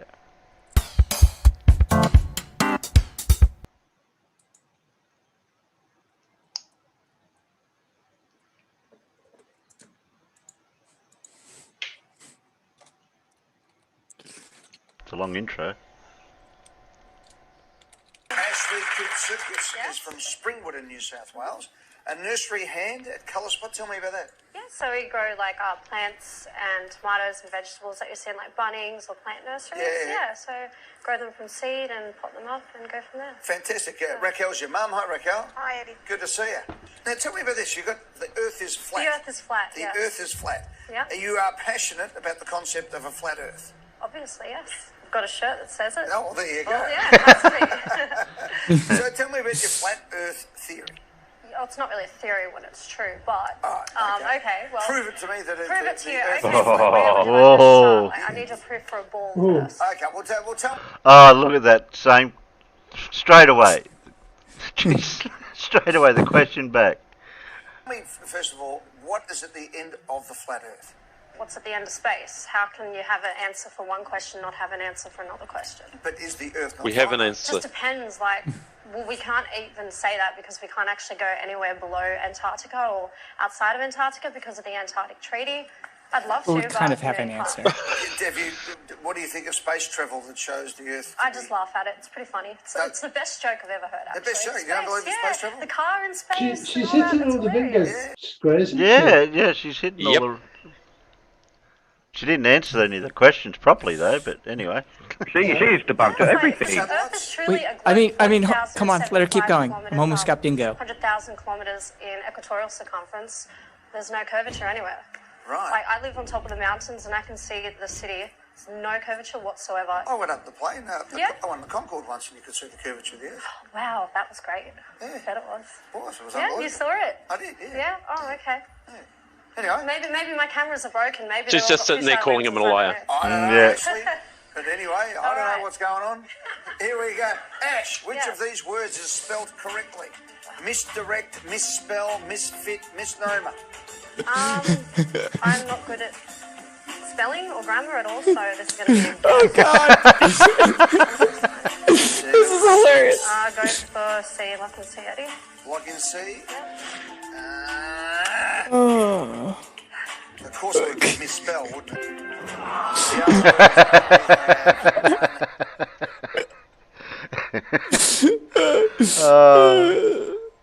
That was it, I think. Wait a minute. Oh, I got it wrong. The fact that it's misspelled is amazing. Yeah. That's... I'm sorry. I love national TV. Yeah, she gets that wrong when she doesn't realise that she's got flat Earth wrong. Ash, I wanted to keep talking to you about all this. Thanks, Ash. Good on you. Lovely to meet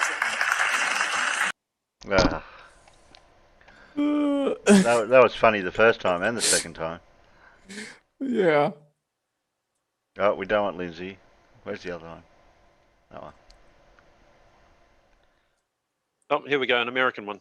Oh, is it? Oh, with this? Yeah, I remember watching a few years Steve ago. Harvey. Steve Harvey, that's him. Yeah. Hey. He used to be funny.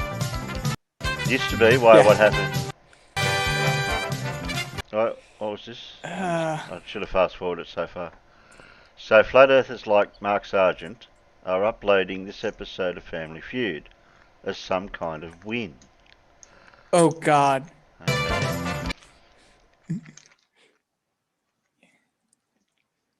Answers on the board.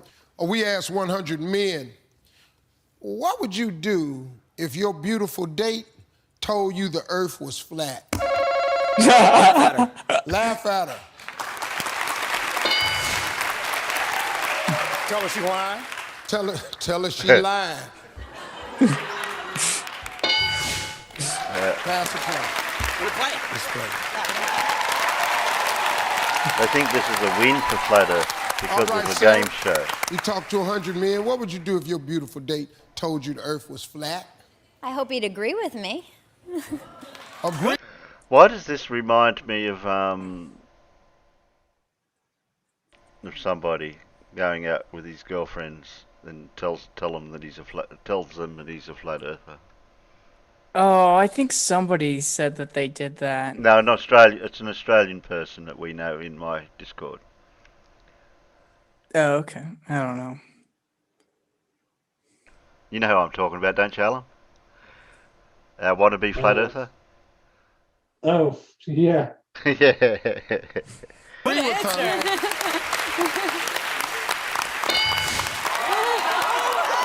I agree, so smart. That's What? why they're saying it's a win. What? Because That's that why one- they're saying it's a win. Wow. Is that it? Because it's 100 of 100 men, 23 of them said the Earth is flat, basically. Yeah, well, 100 people out of 100 people. Well, they specifically asked 100 men specify if men, you yeah. Oh, it if did, you're did out specify on a men. date Okay. with a woman, Yeah. and she says that the Earth is flat, what do you say? And of course, they think it's amazing that 23% answered Yeah. that the Earth was flat. Yeah. That I makes mean- me cry. Well, I mean, one, it's not really 23%. It's 23 out of percent of their statistic, which is Yeah, going it's to 23 be out of the 100, which the sample size is not large enough to be indicative of population. Blah blah blah. Yeah. So, right. So let me get this but straight. it is kind of crazy. So let me get this straight. You're a bloke and you're going out on a date, and she tells you With a hot chick. With a hot chick, yes, and she's got nice clothes on and her hair done and makeup and that. And she says the Earth's flat, and you think, I'm going to agree. Yeah, it's the hot chick that would make me agree if I thought there was anything coming out of it, Yeah. I'll tell you exactly what I'd do. I'd finish my dinner, I'd get up, and I'd leave her with the check. I wouldn't even get that far. I'd call for the check and just go. Yeah, but what if I'm getting my meal out of this. But what if she told you that? What if she told you that you were lucky tonight before she said that? I don't know. Just how hot is this chick? Oh, really? Do I have a ball gag?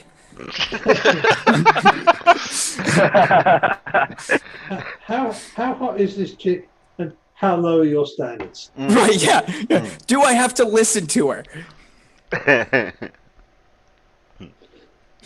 Careful, we might be accused of becoming. Yeah, we might get offended. What somebody might say. Or something. Look. I would hope that women would have similar standards on the other side.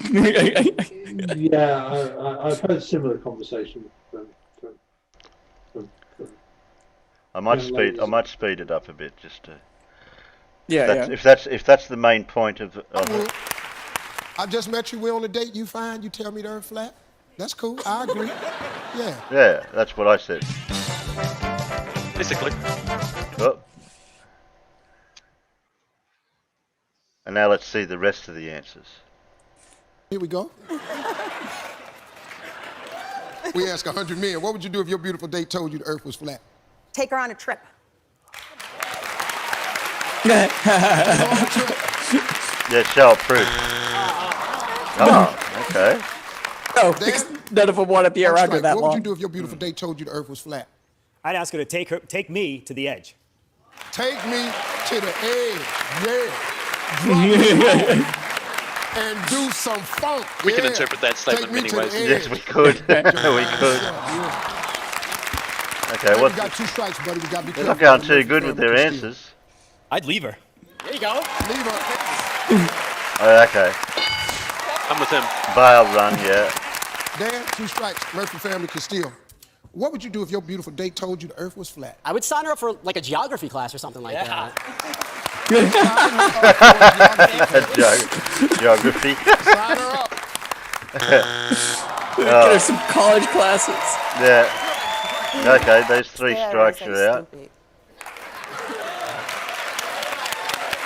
Stare at her and say, damn, you stupid.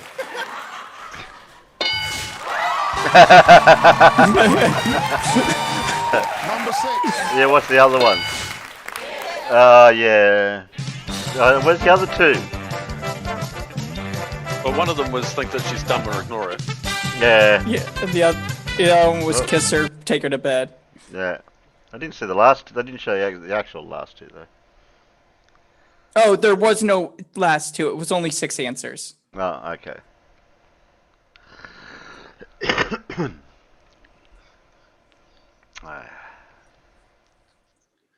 But as Everett pointed out, they're focusing on the 23% in favor of flat Earth, or ignoring it because she's hot, versus the 76% who gave negative answers. Yeah. I'd like to know the percentage rate of the people that they would survey for people that would be religious in comparison to the ones that are religious and think the Earth's flat. If the ones that they question, you don't know you don't know the demographics of the people that they survey. Right. Well, and that's what I was bringing up earlier, or what we were talking about earlier. The fact that it's only 100 people, and you don't know, like, is this 100 random people on the streets of LA, or where they're getting this 100 people from, or whatever is, it kind of gives you it takes away some of the information that you need to actually determine what that number 23 means. Yeah, and I don't care what you're asking. 100 people is not a representative sample size. Yeah, that's exactly right. Yeah, unless they're the only 100 people that have experienced that thing. Well, yeah. But yeah, no. I've got a video here because somebody wants me to shield their channel on my show. Oh my God.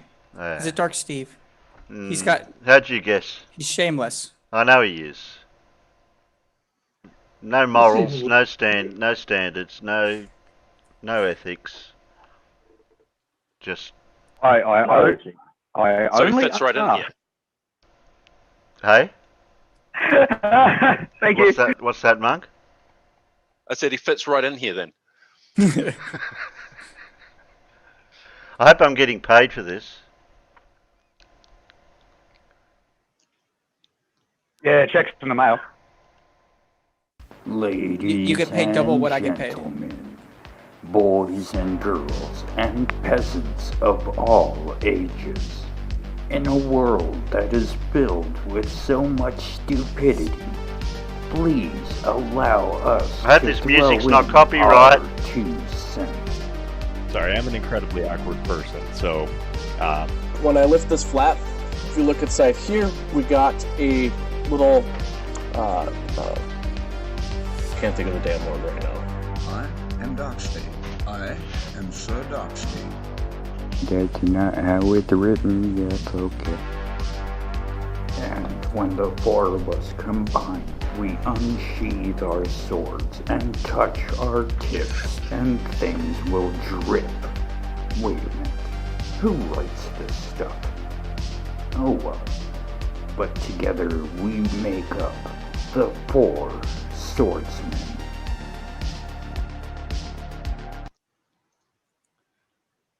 Okay. Possible.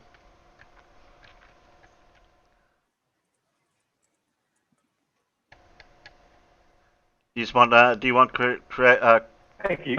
What do you call it, criticism? Constructive criticism from any of the peanuts or anyone? Yeah, we'll take it. Why not?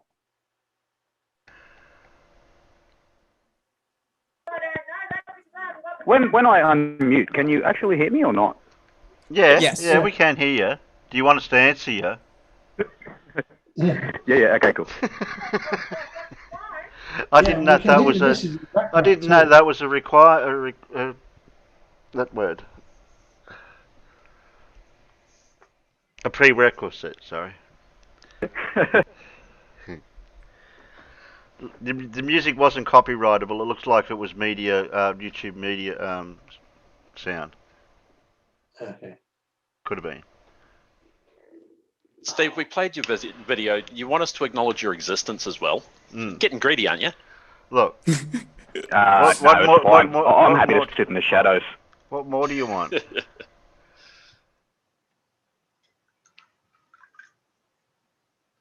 Look, I'll even make your moon bigger. Does that help you? Look, there's Steve's moon. Oh my god, sorry, I'm just laughing. No, thank you very much, and I do appreciate any now I'm going to mess up my words. Thanks, Terry. Constructive criticism. Well, it was constructed, and there could be criticism, or there could not be. There you go. Well, how did you get over Thank you. there? The moon should be at the bottom. We'll put mute donkey. Oh, you cannot move a video while people are pinned. What? What's going on You here? probably still have Dark pinned. Oh yeah, I've got and it. The Yeah, chat is asking you to stop mooning them. There. Well, since nobody else is going to give any critique, Steve, I would just lower the music volume. It overpowers the narration. Oh, wait a minute. I'll get it right in a minute. It's like playing bloody what do you call it, Tetris here. I split the moons up. I put Howie in the middle. Oh, you put me in the corner. Oh, well, it's either that corner or the other corner, or you can go down where Howie is. Nobody puts Donkey in the corner? Oh, there you go then. It's like the sliding tile game. I'm just watching it on the YouTube page. Wait a minute. Now, wait a minute. I've got to get that one over there. And how's that one? There you go. I've got Howie in the corner. Hey, put me anywhere you want. Well, you're not going in the middle because that's my spot. It's like one of those sliding tile games, but there's no cohesiveness to it. Yeah, right. Okay, you've got two choices. Either talk or watch a video while I go make coffee. And Gary's done something again. Where do you get all this crap from, Gary? You got a book or something? Or a spreadsheet? Book. You think they make books?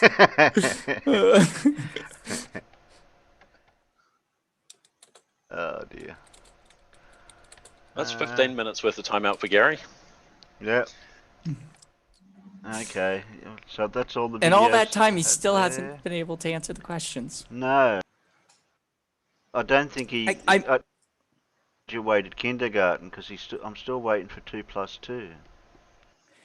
I changed it because of numbers and stuff. So I asked him 2 plus 3 and 2 times 3. Well, why don't still you try? very easy. You know those little things down the bottom, the emoji things.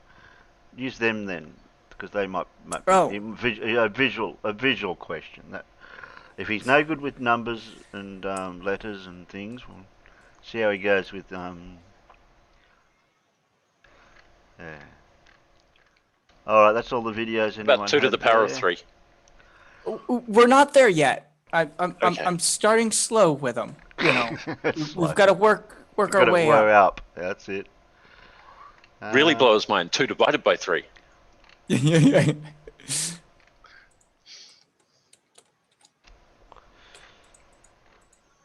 There's this math guy that I watch, and he's only young, and he's got a whiteboard, and he teaches in front of a class, and he does these math questions. Not Lindsay. This is an actual guy that's a teacher, and they're interesting videos. If I could play one, it'd be all right.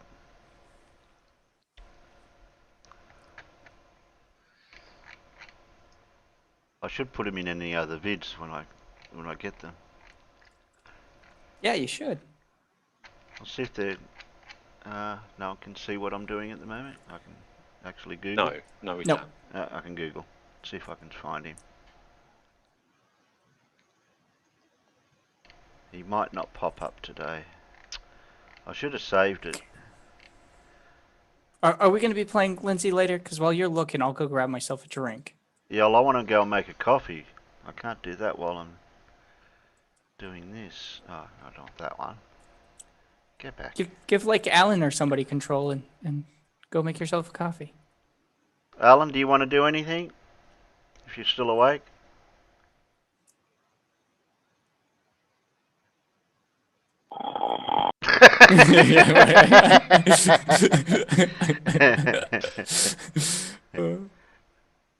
I can hear him breathing. Does that help?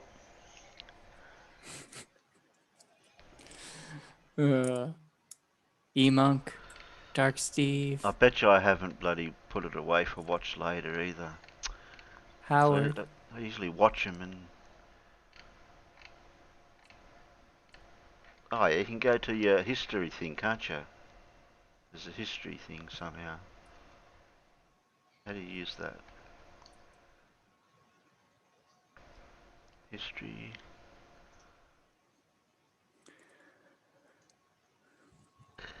Now you gotta find it. How long ago? Alan. Alan. Steve.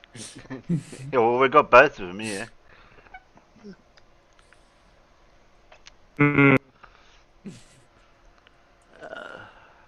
I had a look at the Red Bull jump video, and in the actual live jump, you can't see the struts that are holding the cameras above it. Oh. I think you can only see them in the in their test jump, which is unfortunate because you can see the curvature in the test jump really well, like the curvature of the Really, this topic is wide-angle cool. lens. This guy, I found him. He's very loud. Yeah, I know he is. I should have turned him down a bit. Yeah, this guy. Eddie Wu. Eddie Wu. What an unfortunate surname. I know. But he does some interesting math stuff. This one's quick visual proof, the area of a circle. What other interesting? It's kind of funny to. Uploads. He's done something of naught or zero, like. Got introduction to financial modeling. Yeah. Calculus. I'm out. Calculus. He does his other stuff on. I've got the right. Yeah, this is the right bloke. But he does it on a whiteboard in front of his kids. Oh, here we go.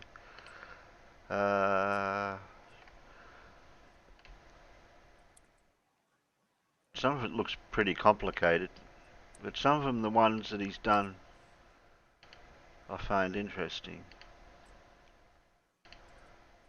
Density functions. Probability density. Yep.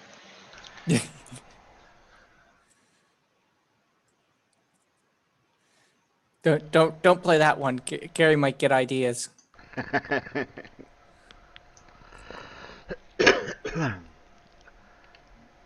That's the Opera House. Where? Oh, Bottom cool. left. Oh, okay. I haven't seen it from that angle. The number behind an impossible building. Well, I mean, you haven't used Google Earth to look down on things? I have, but not the Opera House. I may as well see what I'm looking at out here, out there. Where are we? There we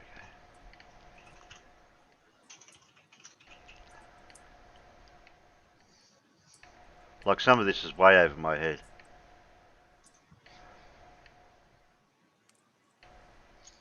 Sadly, most of it's over my head. I didn't go that far in math. I know enough.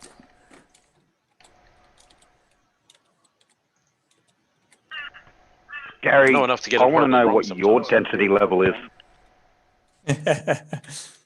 I don't think we've got a measurement that high. Yeah, differential calculus exam review. I think the unit for that is flirts, and Gary seems to be about 5 or 10 flirts at least.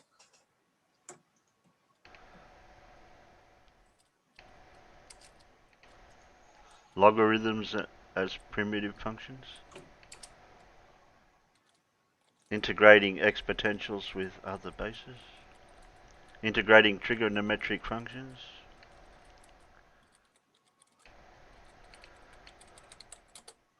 What level of...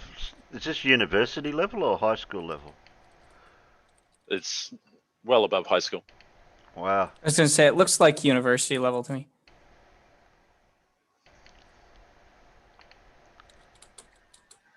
Yeah. Introducing calculus of exponential functions. That's not something we taught at high school. Exploring the mathematics of loops.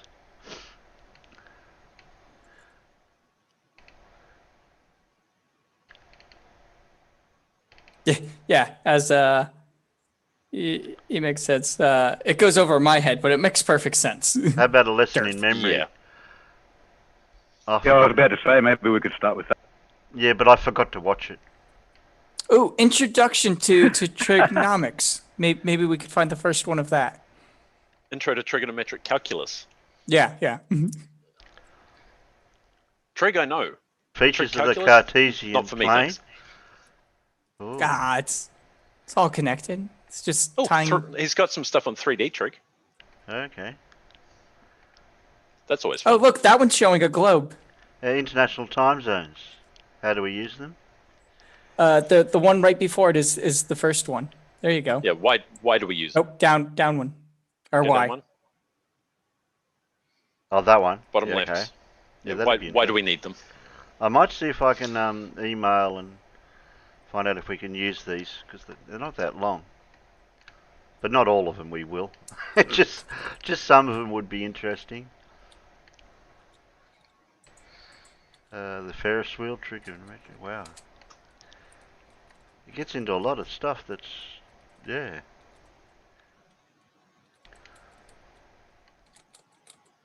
Oh, there's some equations there. I got no idea what they mean. More equations. Geez, got a lot of, how far back do these go? This is going back a year already. I did want to find a certain one. Okay, well, you're looking for that. I'm going to get a drink. Okay. And guys, let Gary say a few things before you whack him each time. Yeah, you can't wait. Yeah, why don't you fill the bucket? Let him fill the bucket up first.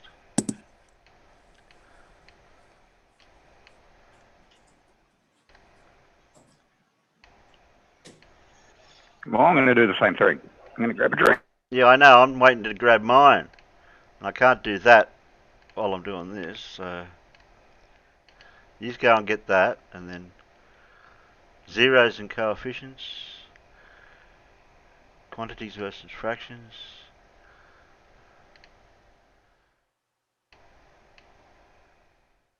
Cannon man's speed? What was that one? Where?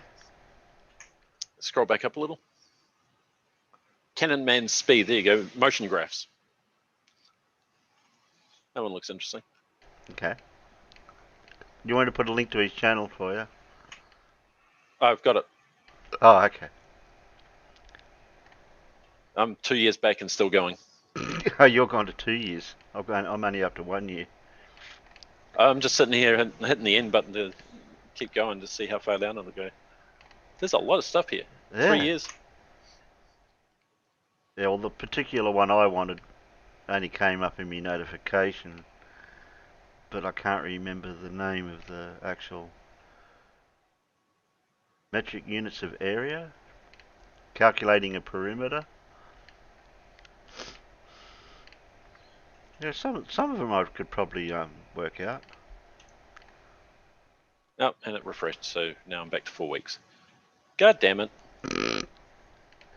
Damn it, YouTube.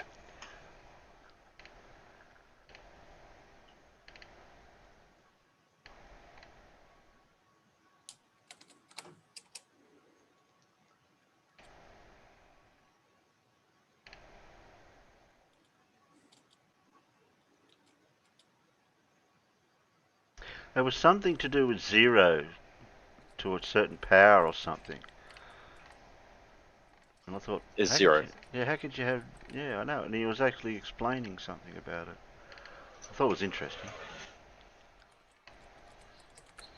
Eddie Wu, 0 to the power of 0. Pythagoras theorems? That'd be interesting.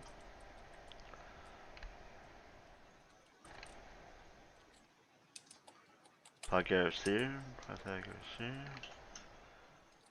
Oh, then we get In the Zoom chat, there's a link to 0 to the power of 0 by Eddie Wu. That's the one.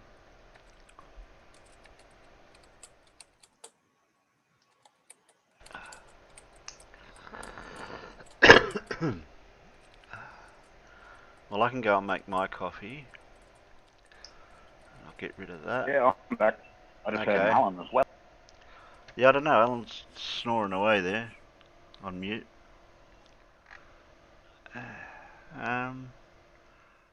We'll see if we can find. We've got Where's Wally Part 2. How long does that go for? 8 minutes. Probably missing out. Just Part 2? Where's Part 1?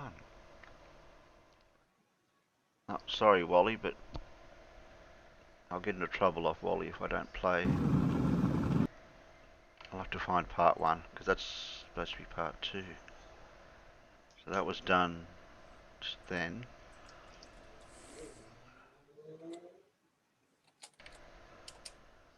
Okay, level Earth Observer. Oh, 2 weeks ago. Okay, level Earth Observer, the most personally incredulous. So level Earth Observer, I say this one's the first one that we missed. So play that. Whoop. Share it before I play it.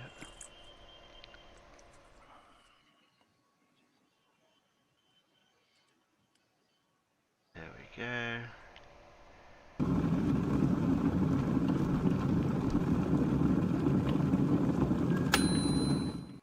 G'day everybody, where's Wally here? Well, Level Earth Observer and his ludicrous inability to understand everything.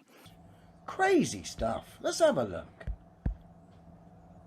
Look at the moon. Look at the craft. Let's just stop for a moment and appreciate someone's incredible work and detail on that bottom of that spacecraft there. His personal incredulity is out of control yet again. Well, Adam, let me just have a look at this last little bit of the landing video. Ready and cut.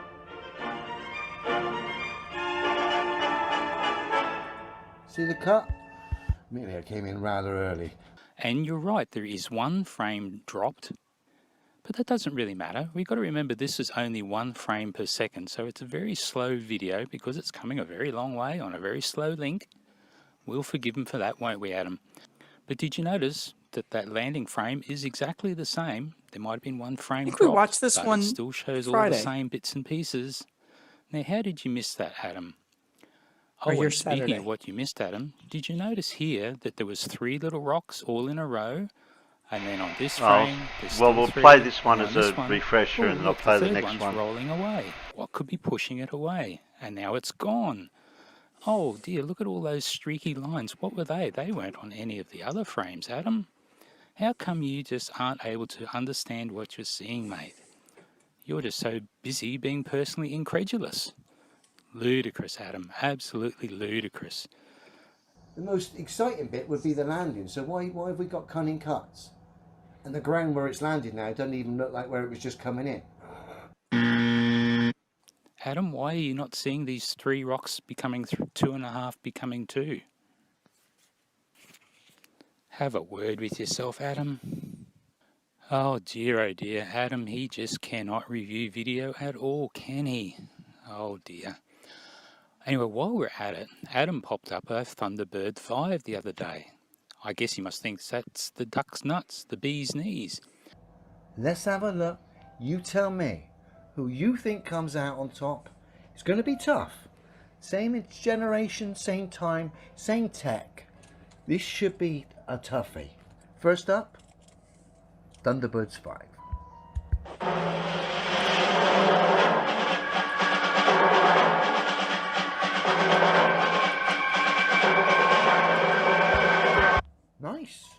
Nice retro spacecraft there, space station. It's quite well thought out. Like the contrasting colours. Nice. From the low res footage we've got there, build quality looks pretty tidy. Details nice as well. I give that 4 out of 10 if I'm honest. Now, I wanted to be kind there, but 4 out of 10 is all I can give that. Well, yes, Thunderbird 5, that's a brilliant piece of cartoon animation. Not a lot of detail though, is there? It's a bit like an FX model, really. Let's compare the Thunderbird 5 to the ISS. Well, that was easy, wasn't it, Adam? Barely an inconvenience. Because, Adam, why do you have to keep going back to all the old stuff? Come and play with all the new super duper high res image stuff. You know, the bits where you can't see a bog roll anywhere? I don't entirely know exactly what's going on. Let's have a look at, I don't know, someone like, say, Terry Virts, crawling through some of the infrastructure of the ISS. Wow, now there is so many bits and pieces here, I do not even know where to begin. And look, there's a little bit of Earth poking out down the bottom there. Wow, Look, I could look at this for hours. Literally, I just did. This is absolutely amazing. Terry Virts did an amazing job. They were running a couple of cables through somewhere to somewhere else. I guess they knew what they were doing. But it is just so much fun just watching these guys crawling around up here. Oh, Adam, while Terry Virts is just finding his way around this truss on the ISS, have you noticed the build quality on this thing, mate? Look at the welds on that stuff. Man, this thing is built to last, isn't it? I don't really see any bog rolls anywhere. Certainly no air fix. Man, this thing is really built to last, isn't it, Adam? Look at the size of those welds. Look at those bolts. But I just wanted to analyse to see who came out on top for realism. 8 out of 10 I'm going to give that. For realism and build quality. That's not bad. That's a pretty good showing there. Well, finally, Adam. It took a little bit of getting you there, but you eventually realised that the ISS is real. It's built to last. Very solid construction. Nothing like a potato wrapped in alfoil. Well, I guess that puts the end to your whole pantomimes claims now, doesn't it, Adam? Very good to see. Yeah, we did see that one. I remember that bit now.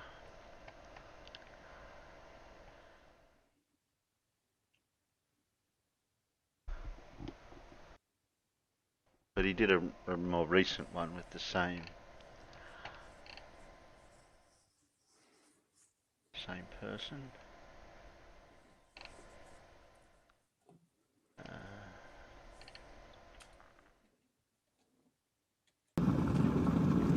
Oop.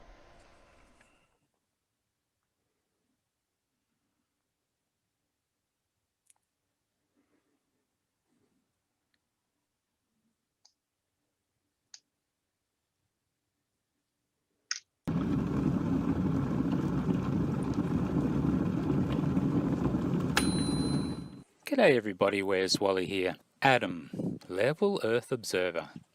Well, he's up to his old tricks again. Let me set the scene. We're on the Discovery shuttle, several hundred feet apparently above the International Space Station, looking down not only at the ISS, but of course the Earth beneath it. So let's have a look at this short clip and I'll come back to you. Used to seeing this in the simulator, and this is the ultimate high definition, seeing it with your eyes. Here we are crossing by Lake Michigan and Chicago, straight down below the station. What's wrong with that? There's about 10-11 seconds between the start and the finish, okay? That got me thinking.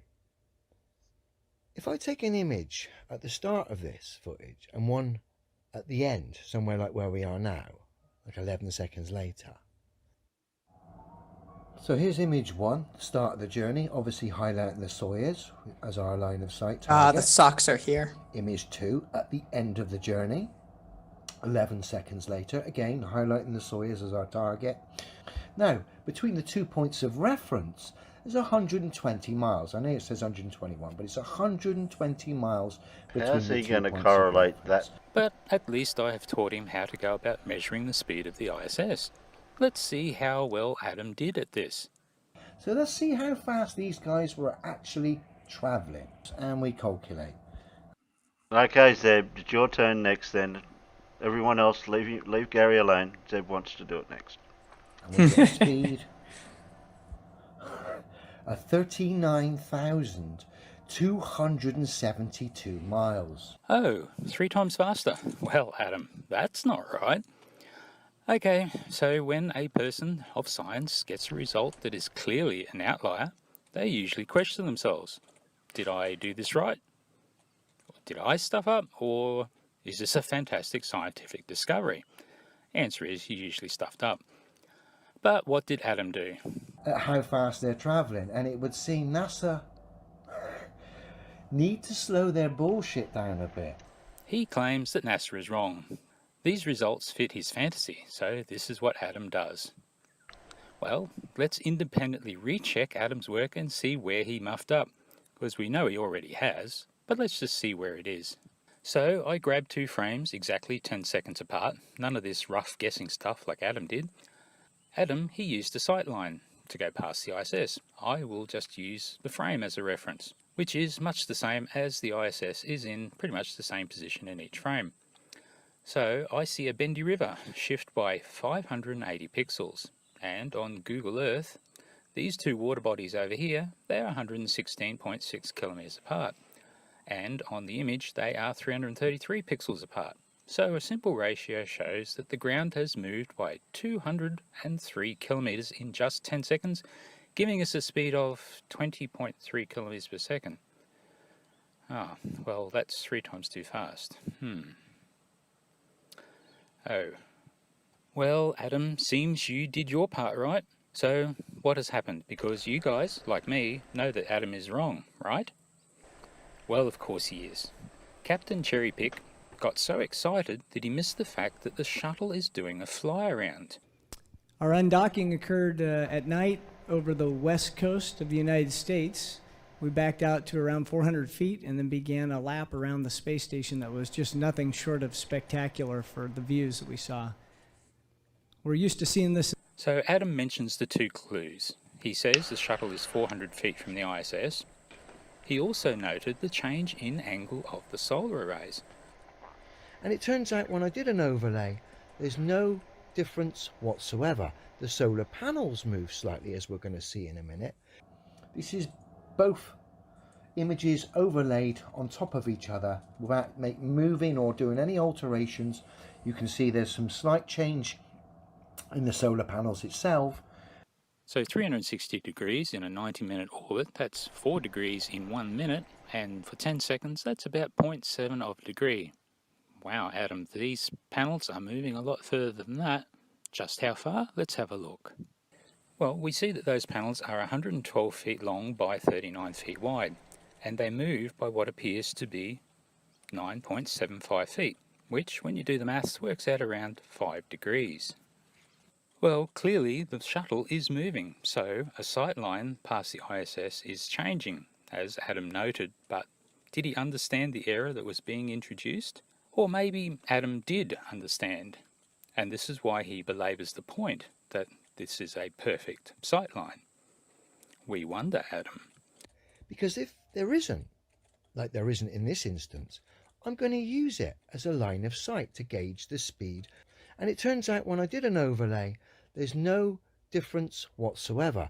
But the actual body of the space station is exactly the same position, and so is the Soyuz rocket, which is docked at the bottom. And that is what we're going to use as our line of sight. A 5-degree change at 400 feet is how far at 410 kilometres? Well, 410 kilometres is 1,345 feet. Now, by 5 degrees, let's say that's non-zero. So, clearly, Adam, you cannot use this piece of video except to make a propaganda piece, which seems to be exactly what you just did. So why call you Captain Cherrypick when, at this stage, you're just Captain Erroneous? Well, the very next 8 seconds of video from the video that you used as your source shows another passage of the ISS over a coastline on the east coast. Here we are crossing by Lake Michigan and Chicago, straight down below the station as we were looking on it. And then you'll see here coming up on the Atlantic coast with Cape Hatteras, the furthest point off to the left. As we complete the fly around there, we see the station from the backside and looking at the horizon. It just was one of those things that we'll all treasure for the rest of our lives. Now, this was Captain Hatteras, 1,200 kilometers from Chicago. So why did Adam ignore this piece of video? It was taken only a few minutes later, as the shadow on the ISS panels show. It would have been brilliant confirmation of Adam's contention that NASA stuffed up. Okay, well, here, let's do the same thing. Now, this is a bit of a rough scale that I chose. It's not in line with the direction of travel as I prefer, but it's the best I could do with this image. And when we pixel count and multiply and divide, we end up with 43.8 kilometers of image shift for just 8 seconds, and that's a ground speed of 5.4 kilometers per second. Now, that's much more like it. So, Adam, did you do this one too? And then did you cherry pick the one that you wanted? Does that mean that you're just a propagandist? Or did you not bother to do the second test? That makes you lazy. Either way, not very scientific, Adam. I cannot believe, Wally. Sorry about that, old bud. I guess you got ping-ponged again, didn't you, mate? Namibia. You ever gonna do something about Namibia, Adam? We're still waiting for the bad day. So please, if you're able to identify this bit of land that takes up this massive bit of the supposed spinning globe Earth, please, I'm can gonna you let guess me South know in the America. comments section? Because I No, I cannot think it's on find the that side of landmass, South as I've Africa. stated Side of previously in the Africa. other video. That Well, would if be you my like other your own guess. near to Port Adam, give me a click, like, and subscribe, and we'll find some other poor sap to deal with. Axial Tilt is the reason for the season. Nice. No, thank you, Wally. But we're closer to the sun right now, and it's winter Well, at least for up here half in the north. Earth. Well, we're not. Right. Well, we are. Yeah, exactly. I mean, it might be winter for the majority of the Earth's population, but Still being a bit greedy. Yeah, I was about to say.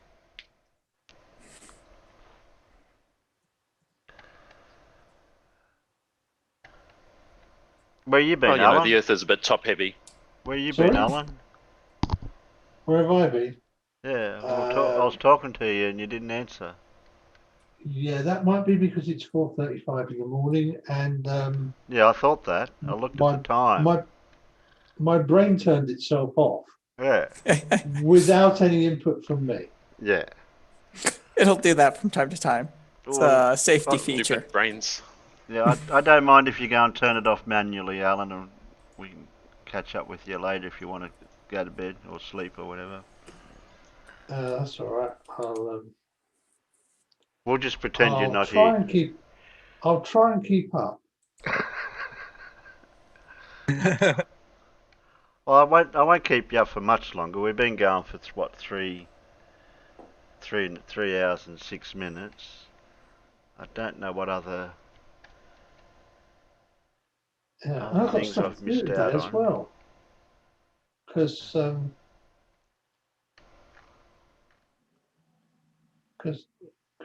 got to go. So I've got to go and see. I've got to go and see my daughter and son-in-law. Because Harry's going to see Father Christmas and Olaf. How about Professor Stick? Flat Earther strikes again with more nonsense. That. Yeah, let's have a little bit. Hey guys, I was just browsing YouTube the other day and found yet another. Pause, Stick. I didn't tell you to play. Damn it, Stick! Who else did I spot earlier? No, that Everett Anderson's got Flat Earth Aussie Jesus, Flat Earth Drunken Rant, but Yeah. Do we really need to listen to? No, I don't think we drunken really. rantings. No. Even if somebody super I've chatted done my me, best to stay away from Flat Earth, Aussie Jesus. even if somebody super chatted me $100, I probably wouldn't play it.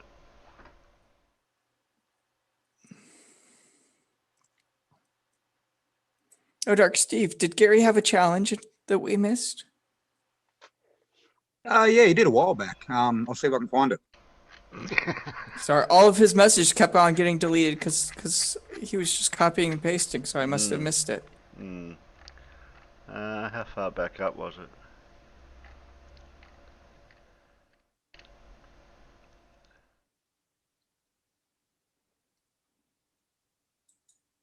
Well, the only thing that I seen was about the density tower, unless it was before that.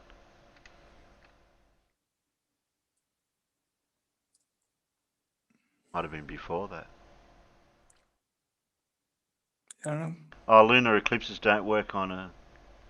Lunar eclipses don't work. Why don't they work?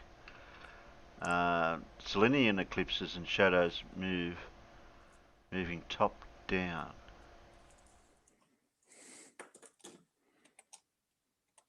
Oh, is he talking about what we were talking about over on Jose's, or somebody was talking about that? Or Bob's thing there earlier. Yeah. So easy. I think it was a challenge of blue.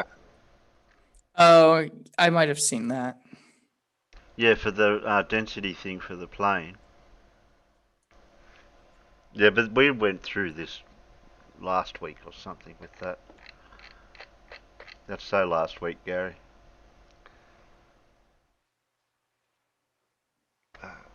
He wouldn't listen anyway. He doesn't. He seems to just copy and paste and then ignores anyone's reactions. Yeah. Yeah. We have answers to all of your questions. Like, you just have to find the right video. And listen to the answers. Right. Yeah. Actually listen.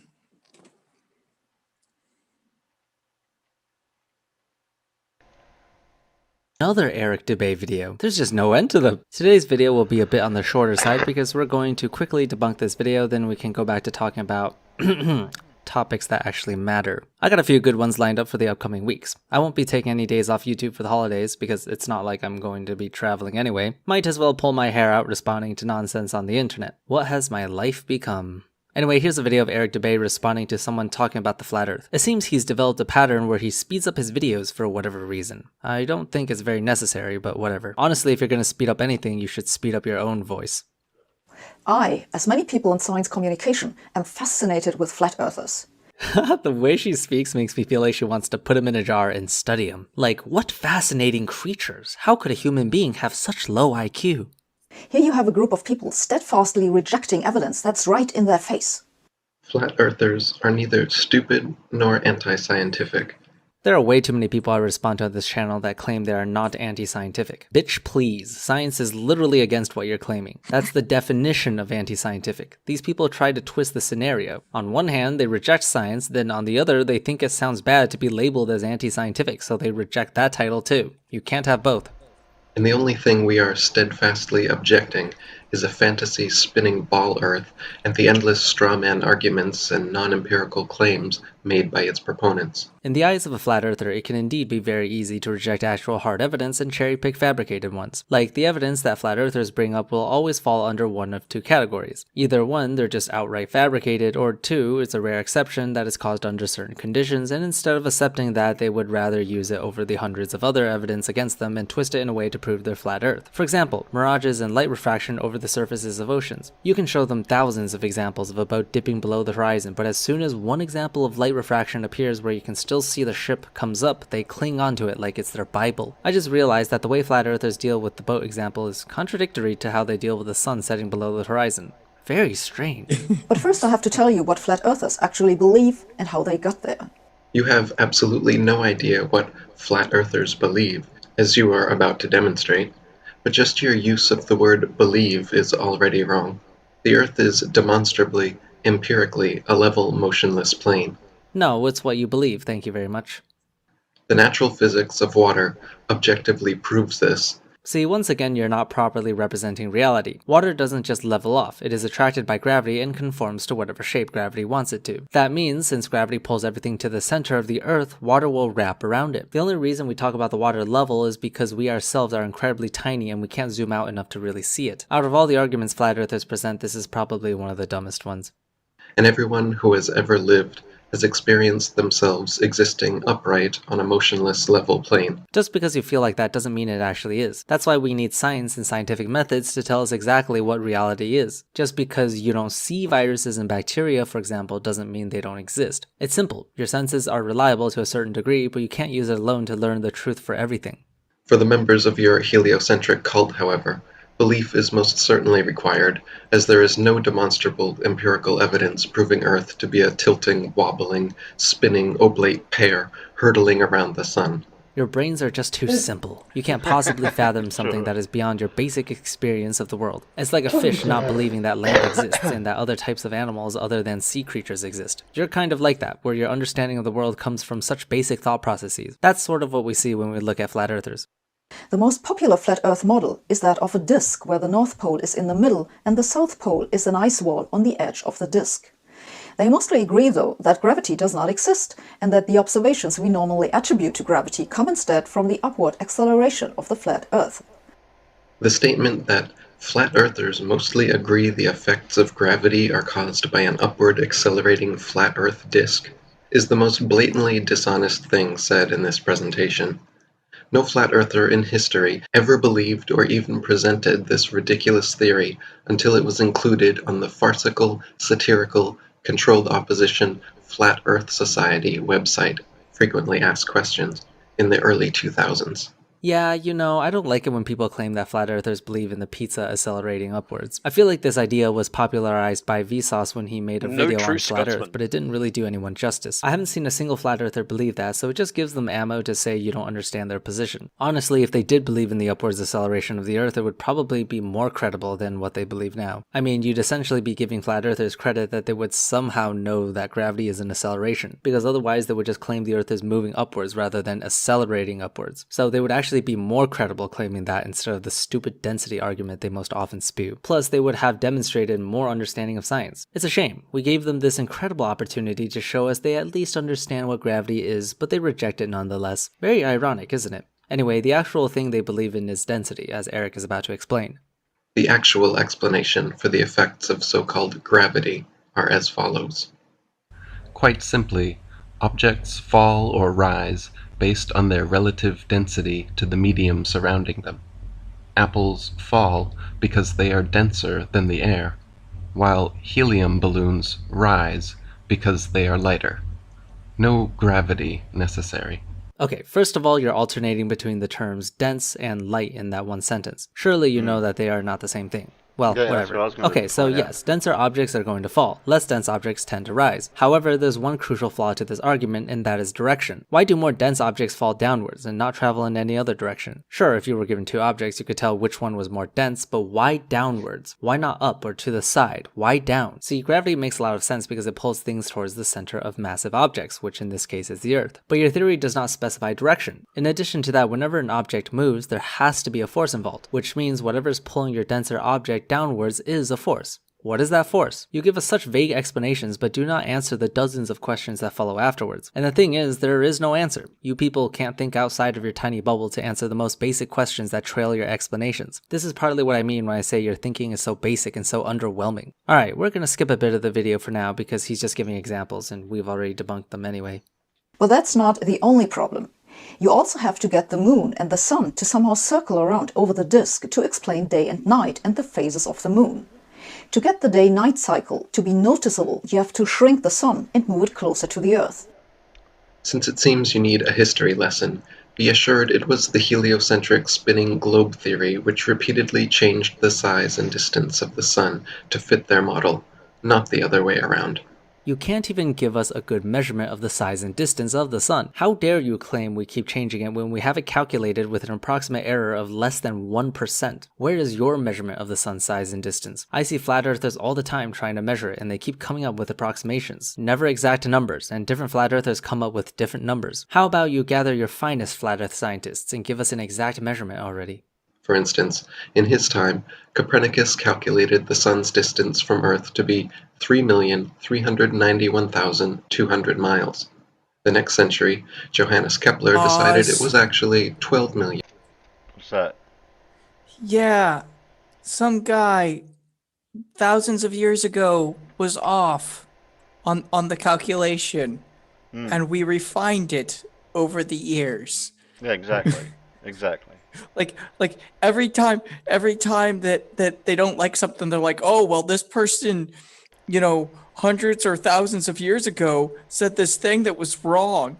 And it's like, yeah, okay, they said a thing that was wrong, and now we have a different answer.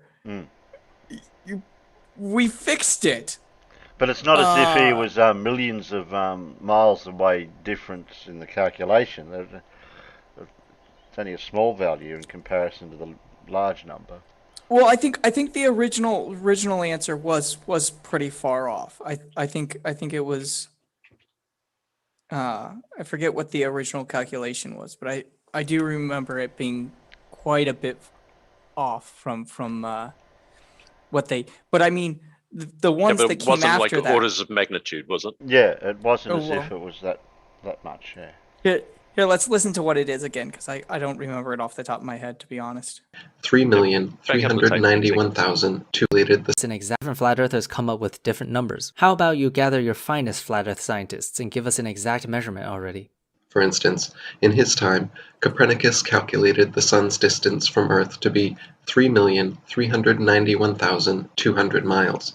The next century, Johannes Kepler decided it was actually 12,376,800 miles away. Benjamin Martin calculated between 81 and 82 million miles. Thomas Dilworth claimed 93,726,900 miles. I'm not going to fact check those numbers, I'm fairly certain they were made up somewhere. But even if what you said is true, it wouldn't do anything to help your position, because guess what? Measuring instruments and calculations improve over time. Oh, I know, right? The scientific method gets better over time? Outrageous! Now, we have it at 147.18 million kilometers, and this measurement is quite accurate and won't be changing for a while. Meanwhile, I would love to hear you flat earthers give us some accurate measurements of the sun's distance. Measuring with sextants and calculating with plane trigonometry, both the sun and moon figure to be only about 32 miles in diameter and approximately 3,000 miles away. What is this approximation? We want exact numbers. Oh, and while you're calculating that, please duke it out with your other flat earth friends about who is correct on the distance. Anyone can see and empirically measure for themselves that the sun and moon are nearly the same size. Yeah, it's sort of a coincidence how that is. The ratio of size and distance between them are about the same, so they appear similar in size according to our eyes. Nothing special. Anyone can also see and measure for themselves that the sun and moon are nearly the Well, actually, the moon's about the size of me thumb, I think. Or was it the sun? Yeah. One of them two. Yeah. So. same distance away from Earth. But heliocentrists claim the sun is 400 times further away than the moon.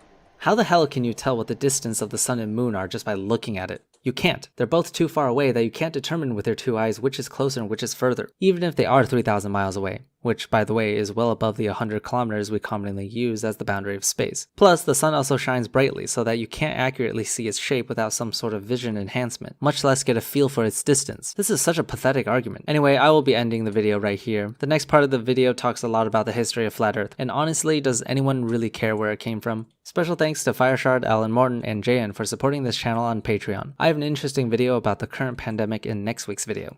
I hope. Okay, bye. Hey guys, I was just browsing you. I think you're going a bit far going back to debate. I mean, when was the last time debate brought anything of any consequence? Yeah. I don't know. Has anybody seen Debay? I heard he was missing. Oh. Okay. I hadn't heard from any of the main flurfers for a long time. Where are they hiding? Yeah, and it's out of like 3 million, 12 million, then like 90 or 83 million, then about the 93 million that we know it to be now. So, I mean, yeah, we were pretty far off if those numbers are accurate, and I haven't looked it up myself, but if those are the real measurements that were made or whatever, yeah, we started off being pretty far off, but we improved. It's not like the numbers just jumped around randomly. Yeah, but did they improve the calculation or did they improve the math for it? It was probably an improvement on how we were determining how far away it was. Because by the time that they calculated the first one, we should have had most, if not all, of the math to do. We might have not have had full trigonomics by then, but we would have had most of the math to do it. So some of the math might have came afterwards, which might be why the first two are like 3 million and 12 million. But yeah. Yeah, but they were doing it the same way, weren't they? With between them, working it out between the moon and other celestial bodies or something, didn't they? Is that? I don't know. I'd have to look up the history on that because there's a few different ways. So parallax is the one of the big ways that we do it, or that it was done in the past. Now we have, you know, where we can bounce radar and stuff off of it. But there's a few different ways to calculate it even in ancient times. So I don't know the methods. I would have to look into that. Yeah, we could probably do Well, a show. they did it with trigonometry based on things like working out the angles between the Venus and the Sun when Venus was at half phase. Okay. Okay, yeah, I know there was one that used parallax with the transit of Venus. Yep. But I don't know which one that was. Little Wolf says Jaren's channel's still there though, but when's the last time anything was posted on it? Yeah, well, I might end up winding it up here. I think we've had enough for today. Leave some for Wednesday night for the other guys. You can all head over to Discord anyway if anyone's still awake. Not mentioning Alan, just saying anyone else. I'm awake. He's getting up. Brain has rebooted. He's getting ready to start his day. I'm trying to make him go to sleep, but I can't work out how I could do that. Unfortunately, my brain does keep going into these reset loops. Yeah, it resets. Yeah. You know, it keeps going through these reboots. It's not good. Nah. Or is good, whichever, whatever. Well, I'm trying to think, what could I play to make you actually go to sleep?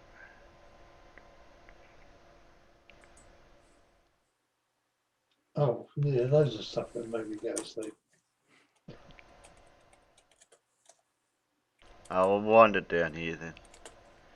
That'll be enough for today. We'll see you on Wednesday evening. Like I said at the beginning, we won't do the topic. We'll just talk stuff. We'll show a Lindsay video that night because I know Paul likes Lindsay. Well, thanks for hanging out, you guys. Thanks, Alan. Thanks, Steve. Thanks, Donkey. Thanks, Monk. Yeah. Thanks, Howie. Yes, sir. Thank you. Y'all have a good one. Tony's got a video up. Yeah, I'll have a look at that on Wednesday. Elmix is off to bed. Little Wolf, Mirror, Real Cygnus. Who else? Dark Steve. He was out there. What's he doing out there? And you, Donkey, you out there. Zeppelin. I've got to scroll up. Who did I miss? I didn't miss many people by the look of it today. Jinxu, yeah, and Renee Me, yeah. And Surf. I think I've got yous all. I can see. Yep, that's everyone. And somebody told Gary. So we'll see you over on Discord anyway. So thanks panel. Thanks Peanuts. Bye for now.